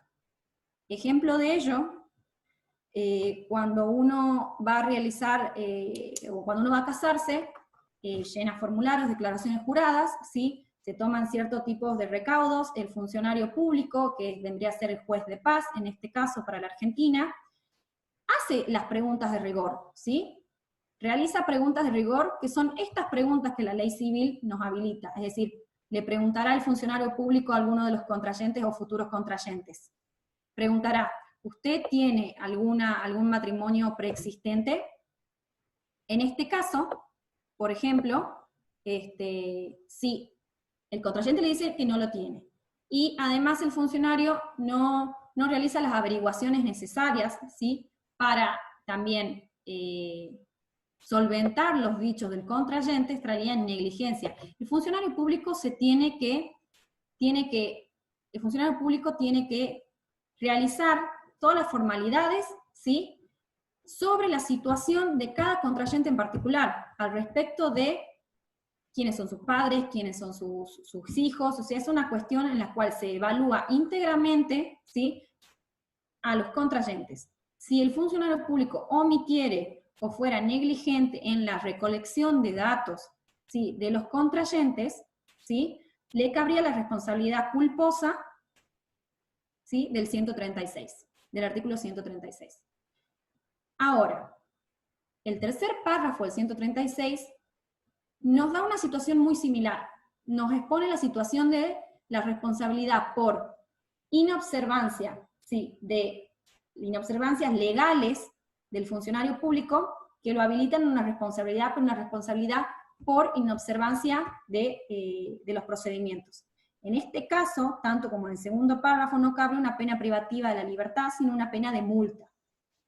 Me interesa mucho, y se los voy a leer acá, yo no tengo filminas como el doctor Rubinstein, pero bueno, lo utilizamos del código. Vamos a ver, entonces. El artículo 136, segundo párrafo, para que hagamos la diferenciación entre lo que es una responsabilidad dolosa de una responsabilidad por inobservancias legales. Parecen ser que son términos iguales, pero no lo son, son situaciones específicas. Muchas gracias, Marcelo, siempre me das una mano con esto, muchas gracias. Siempre son dos situaciones totalmente diferentes. Aquí. Bueno, empecemos desde el principio. El oficial público, a sabienda, autorizar un matrimonio de los comprendidos en los artículos anteriores, sufrirá en su caso la pena que en ellos se determina. Por eso que yo les he hablado de una coautoría con los artículos 134 y 135. El primer párrafo es la responsabilidad dolosa del funcionario público. El segundo párrafo, responsabilidad dolosa. Si lo autorizare sin saberlo, cuando su ignorancia provenga de no haber llenado los requisitos que la ley prescribe para la celebración del matrimonio, la pena será de multa de 750 a pesos 12.500 y inhabilitación especial por 6 meses a 2 años. Por otro lado, el tercer párrafo es el que sigue, la responsabilidad por inobservancia legales. Sufrirá multa de pesos 750 pesos 12.500 el oficial público que fuera de los demás casos de este artículo procediere a la celebración de un matrimonio sin haber observado todas las formalidades exigidas por la ley. En el segundo párrafo hay una negligencia, ¿sí? No hizo lo que tenía que hacer, ¿sí? En cambio, en el tercer párrafo procede a llevar a cabo el matrimonio, pero no lleva a cabo las formalidades. Ejemplo de ello, el párrafo tercero, es cuando no, antes de celebrar el matrimonio como válido, no le pregunta a las partes si aceptan dicho matrimonio, ¿sí? Pareciera tan fácil como que omitir dicha formalidad es importante, porque para un matrimonio válido, más allá de las formalidades legales, la aceptación de los contrayentes es un requisito para que el matrimonio sea válido. Si no existe dicha aceptación, no podrá haber una declaración del matrimonio como acto jurídico válido. Entonces, en el tercer párrafo sería el ejemplo cuando el funcionario público no le hace la pregunta de rigor a los contrayentes al respecto si aceptan el matrimonio entre ellos, ¿sí? En cambio, con el segundo párrafo, que es una responsabilidad dolosa, hablamos de una negligencia, ¿sí? Cuando él no sabe que hay un impedimento porque no ha hecho las averiguaciones y no ha llenado los formularios y no le ha preguntado al contrayente si existía un impedimento y si ese contrayente sabía que hay un impedimento para así hacerlo, ¿sí? Cuando acá hablamos de ignorancia, esa ignorancia no es una ignorancia deliberada, es una ignorancia por negligencia, por no haber seguido los pasos o las etapas o los procesos anteriores a la celebración del acto, ¿sí? Bien. Acá en el chat voy a dejar si hay preguntas, porque como que... Marcelo, si vos estás viendo el chat y hay alguna pregunta, mientras yo voy dando el contenido, si me ayudás con eso, porque por ahí yo me pierdo, porque tengo el chat así de chiquito.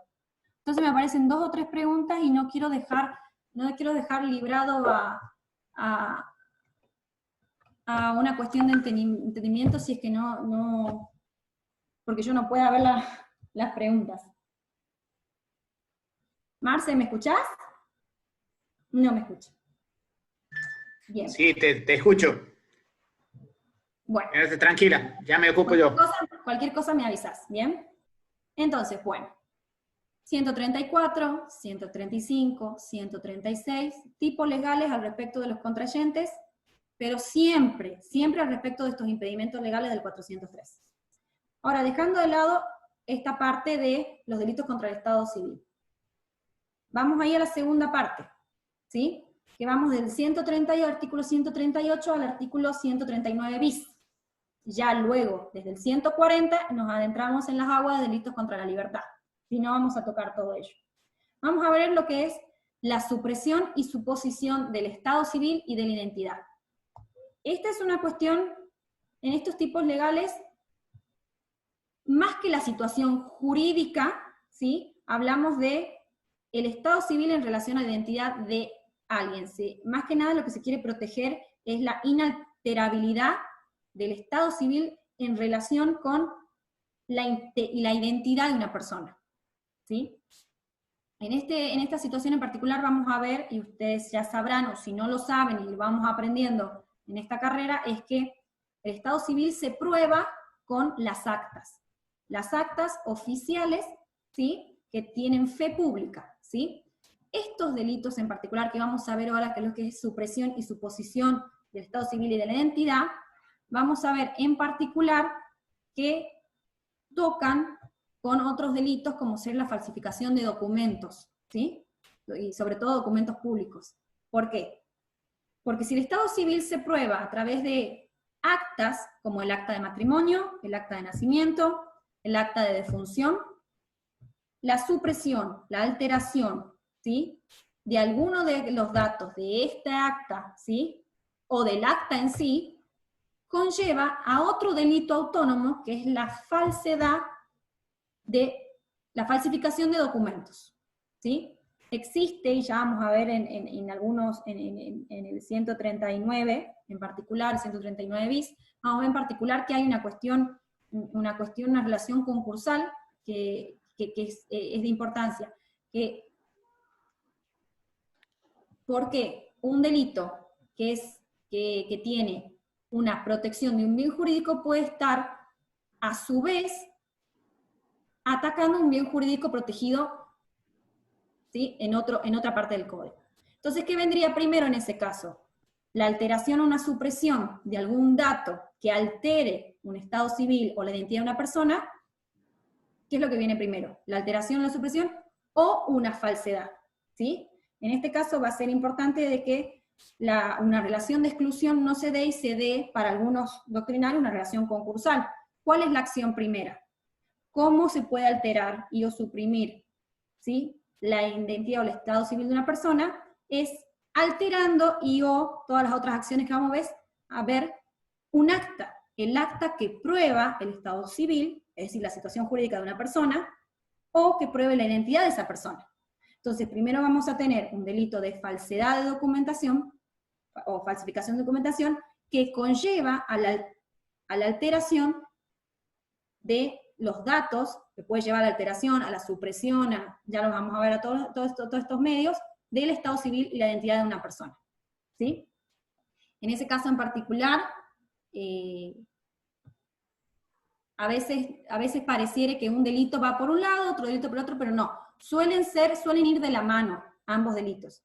Los delitos de falsificación de documentos nos hablan de la protección de la fe pública, ¿sí? Y ya vamos a ver por qué la fe pública tiene mucho que ver con la situación jurídica de una persona, porque es aquella fe pública que avala ciertas, las relaciones interpersonales e intersubjetivas entre las personas, que pueden generar obligaciones y derechos.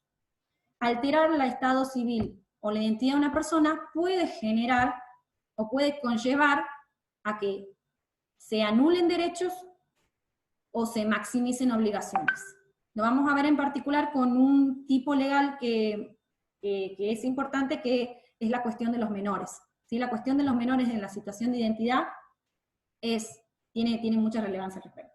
Entonces, el artículo 138 nos habla que se aplicará a prisión de 1 a 4 años el que, por un acto cualquiera fuere, en cualquier forma, hiciere incierto, alterare o suprimir el estado civil de otro. ¿Sí? Ahí vemos que los medios comisivos pueden ser 3. El tornar incierto o hacer incierto, alterar o suprimir el estado civil de otro. Estos 3 formas o medios de acción, ¿sí?, siempre tienen que ver con la prueba de esa situación jurídica. Entonces, ¿cómo se altera el estado civil de otro? ¿Cómo alteramos el estado civil de una persona? Se altera modificando datos, es a la alteración de la realidad. Lo que se tiene que alterar es la realidad. La situación jurídica es que una persona, estado civil, ¿sí? La situación jurídica es: yo estoy casado con tal persona. El acta de matrimonio dice y avala, ¿sí?, y está avalada con la fe pública de que yo me casé con tal persona. Alterar un acta de matrimonio, por ejemplo, es alterar el estado civil que tiene esa persona. Yo, en vez de casarme con Pepito, me casé con Ramón, ¿sí?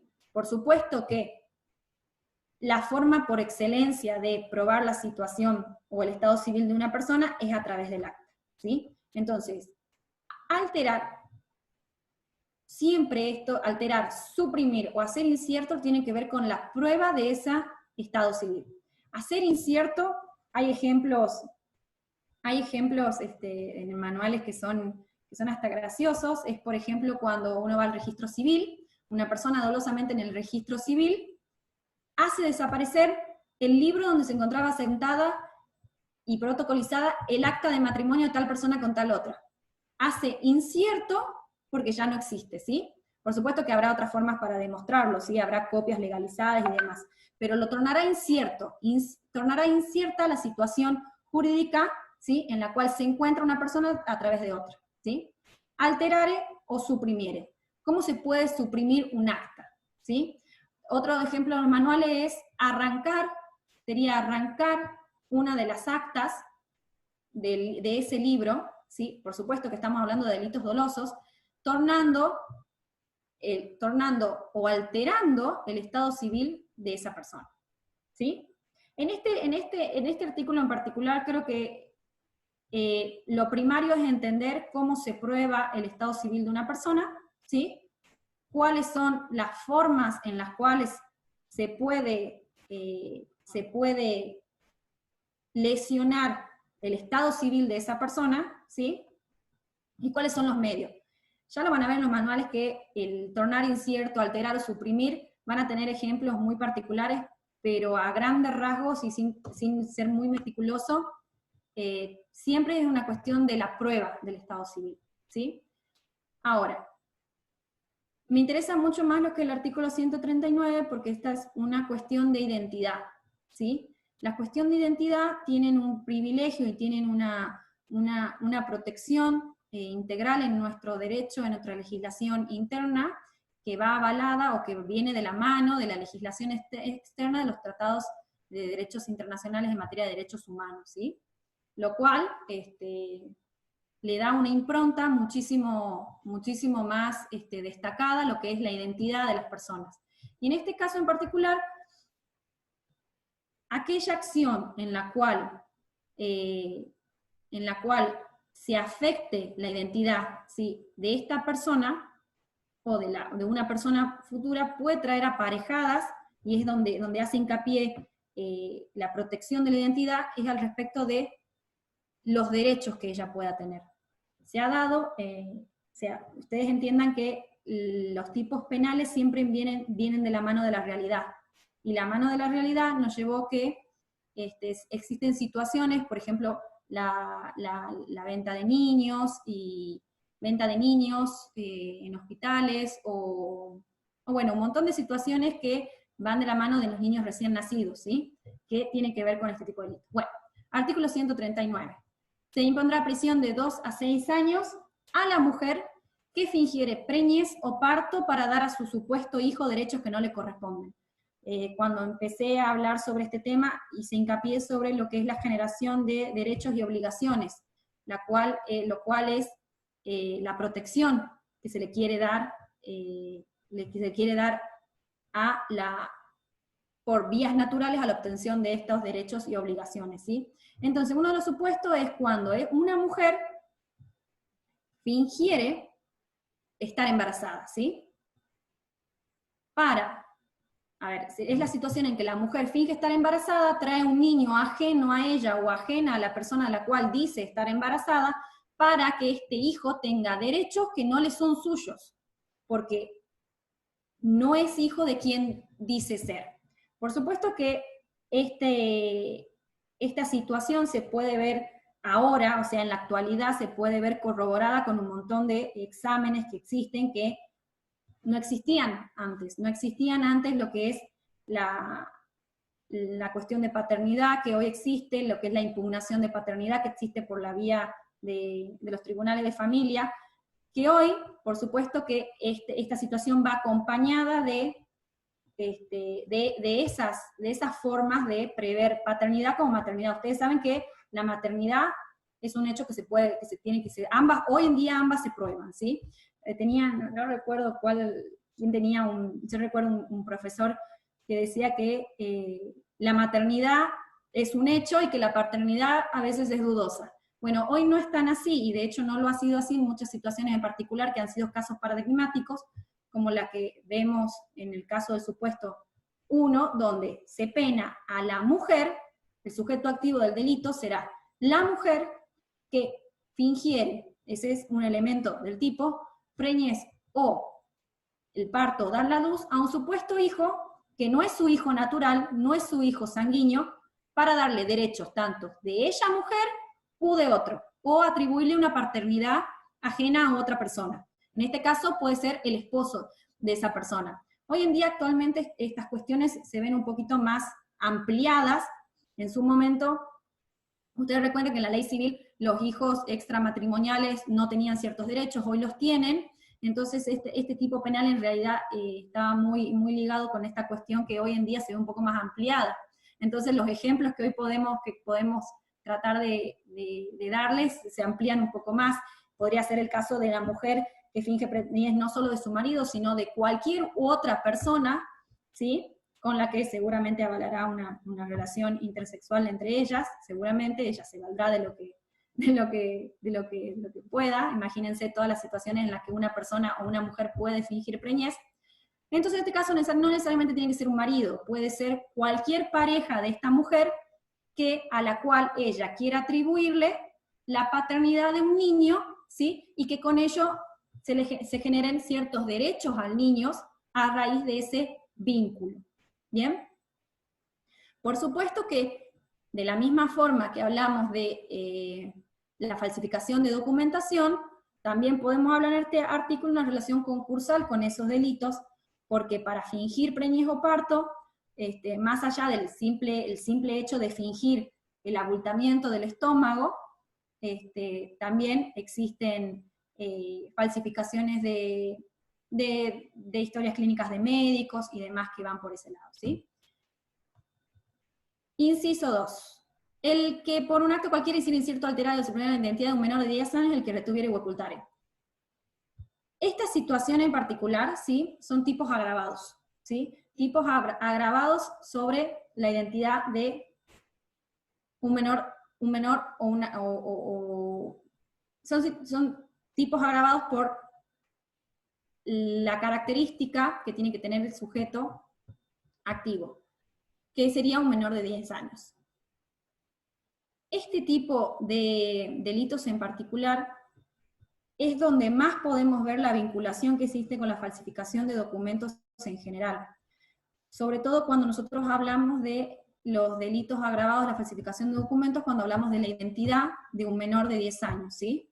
O hablamos de cualquier otro documento que acredite la identidad de las personas. Si nosotros confluimos ambos delitos, podemos ver que existe una relación concursal, de la misma forma que hemos hablado al principio, cuál delito podría llegar a venir primero, y cuál delito va de la mano del párrafo segundo del artículo 139. Sobre este delito en particular, a mí me gusta centrarme siempre más en la acción de retener o ocultar, ¿sí? Porque son estos medios comisivos que dan lugar y traen aparejada situaciones complejas que en particular son tratadas dentro de lo que es la justicia federal, ¿sí? Y que tiene mucha implicancia con la situación de, no me quiero meter, pero ustedes recuerdan que en la dictadura militar hubo muchos casos de retención o ocultamiento de menores de 10 años, ¿sí? A los efectos de alterar o de suprimir su verdadera identidad. No nos metamos mucho en ese tema, pero el mejor ejemplo que tiene este tipo de situaciones es lo que ocurrió en la dictadura militar con respecto de la identidad, ¿sí? Nosotros sabemos que en nuestra sociedad es un tema muy arraigado y muy sensible el tema de la identidad de las personas, pero es muy interesante la situación que existe con la falsificación de documentos, y en algunos casos, el que quiera leer alguna jurisprudencia al respecto, es muy interesante cómo los tribunales han adoptado ciertas doctrinas al respecto de coautorías o al respecto de cierto tipo de participación. De ahí de este tipo de situaciones se derivaron muchísimas implicancias de la teoría del dominio del hecho, que es algo que ustedes han visto en la parte general, y es muy interesante verlo. Al respecto de que a veces, y en la general de estos casos, no siempre es la misma persona que comete estos delitos que van de la mano.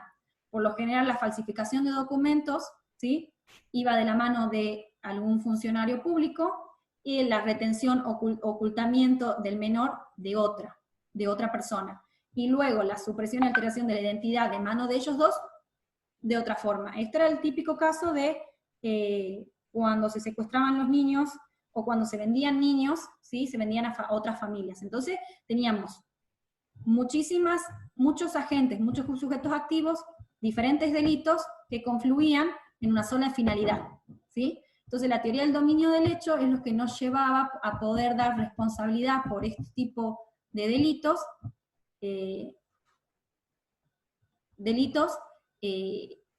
y darle una mayor impronta dentro de lo que ha sido la dictadura militar. Pero no me quiero meter mucho en ir por esos lados.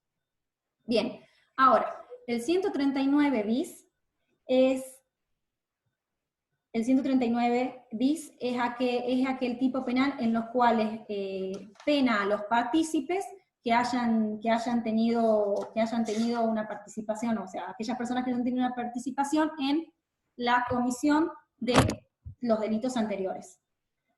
¿Sí? Haya mediado o no, ¿sí? Intermediaria en la perpetración de delitos comprendidos en este capítulo, haya mediado o no precio o promesa remuneratoria, ofrecido amenaza o beso de autoridad. Ahí está. Listo. Bueno, para que les quede el 139 bis al respecto de los delitos anteriores, ¿sí? Lo que recién hablábamos, ¿sí? A veces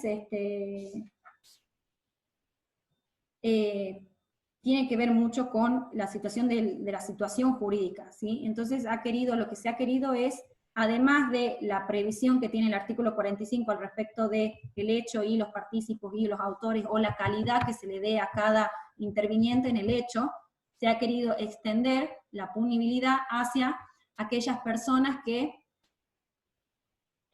hayan tenido algún tipo de participación o hayan intermediado. En esta situación en particular, que son hechos en los cuales se requieren varios estadios. Se requieren el estadio de la falsificación del documento, de la ocultación, de la retención del menor, del traslado de un menor, de configurar una nueva situación jurídica al menor, y un montón de otras situaciones o hechos delictivos que confluyen en el medio, ¿sí?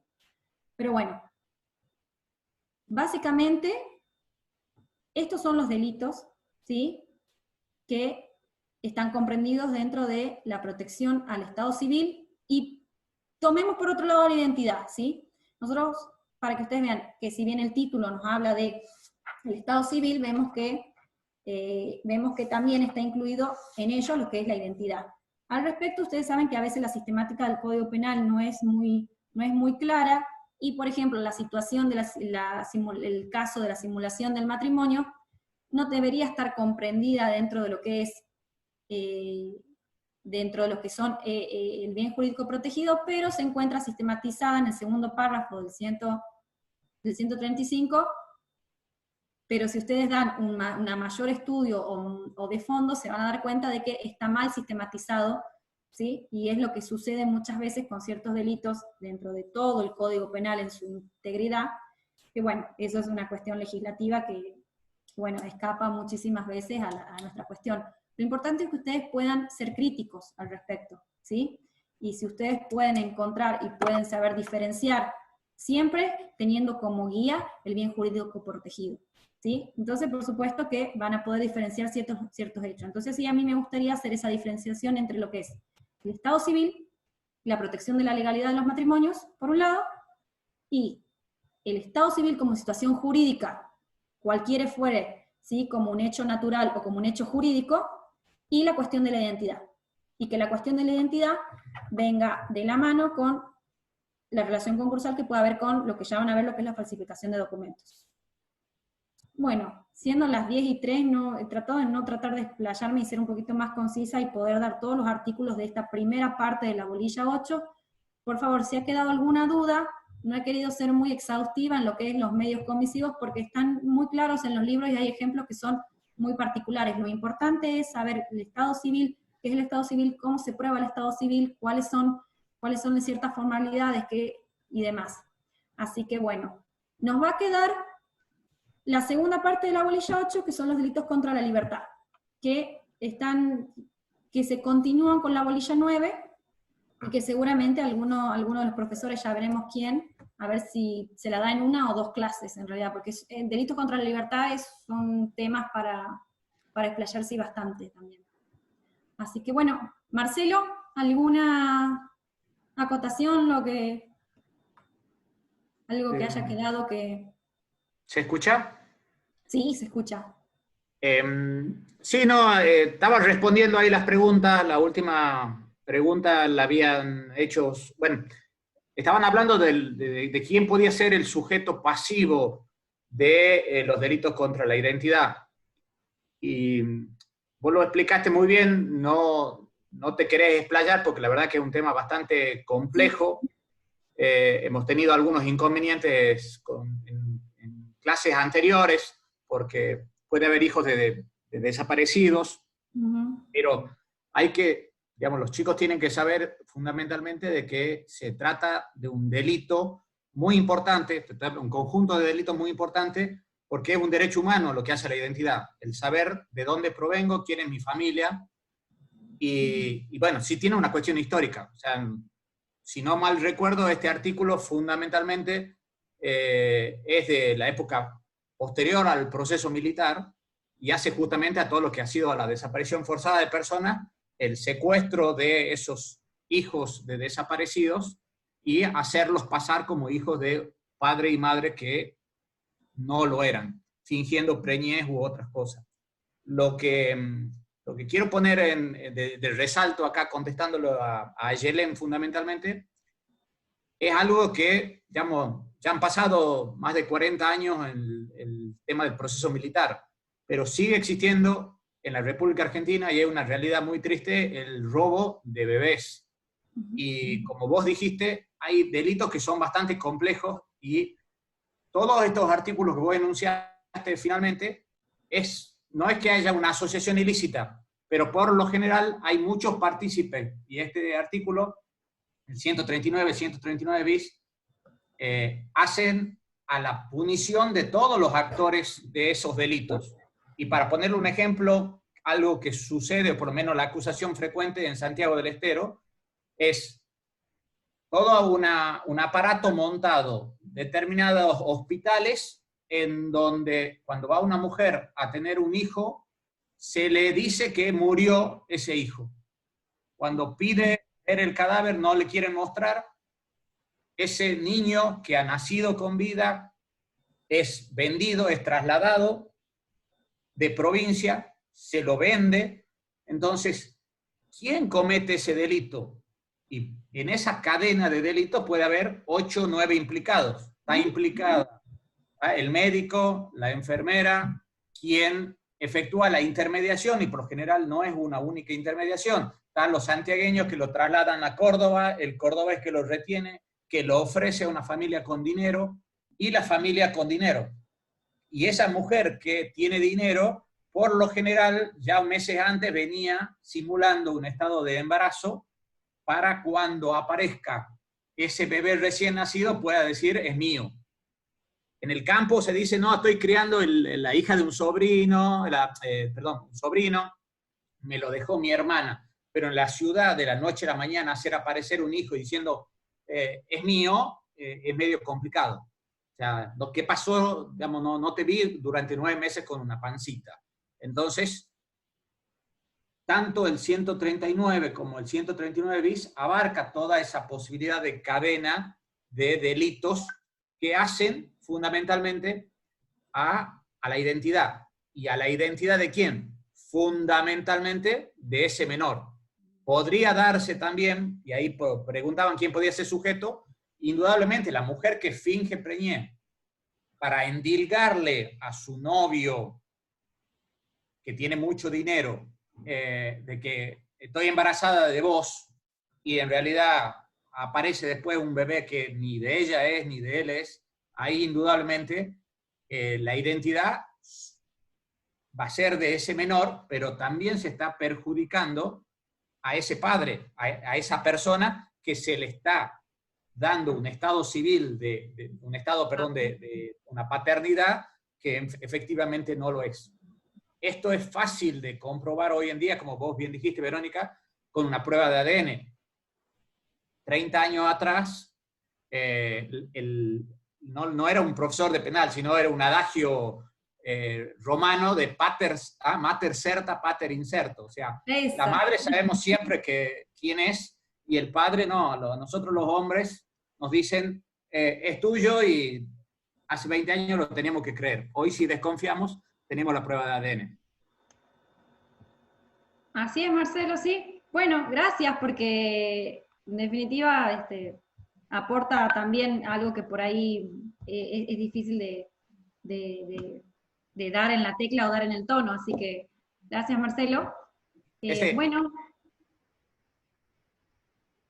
siendo las 10 y 10... El concurso para ser docente con esta bolilla, no le tengo mucha simpatía yo. Uy, no me digas, qué bueno. Así es. ¿Entera, con delito contra la libertad también? No, bueno, no, esta. Esta. Oh, genial. Bueno, que te centraste en este tema también, medio complicado darlo en un concurso también. Así es. Bueno chicos, siendo las 10:10, nos retiramos, así que un beso grande para todos, que tengan buenas noches. Chao Vero, chao Marcelo, suerte. Chao, chao chicos. Felicitaciones, Vero. Muy buena la clase. Gracias por acompañarnos. Muy linda la casa, Marcelo. Chao.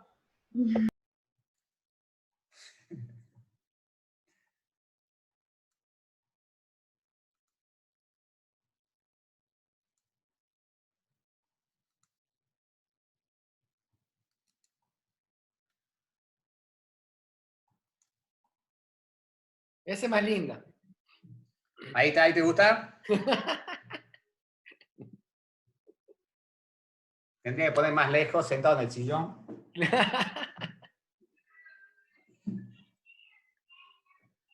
Ah, mira.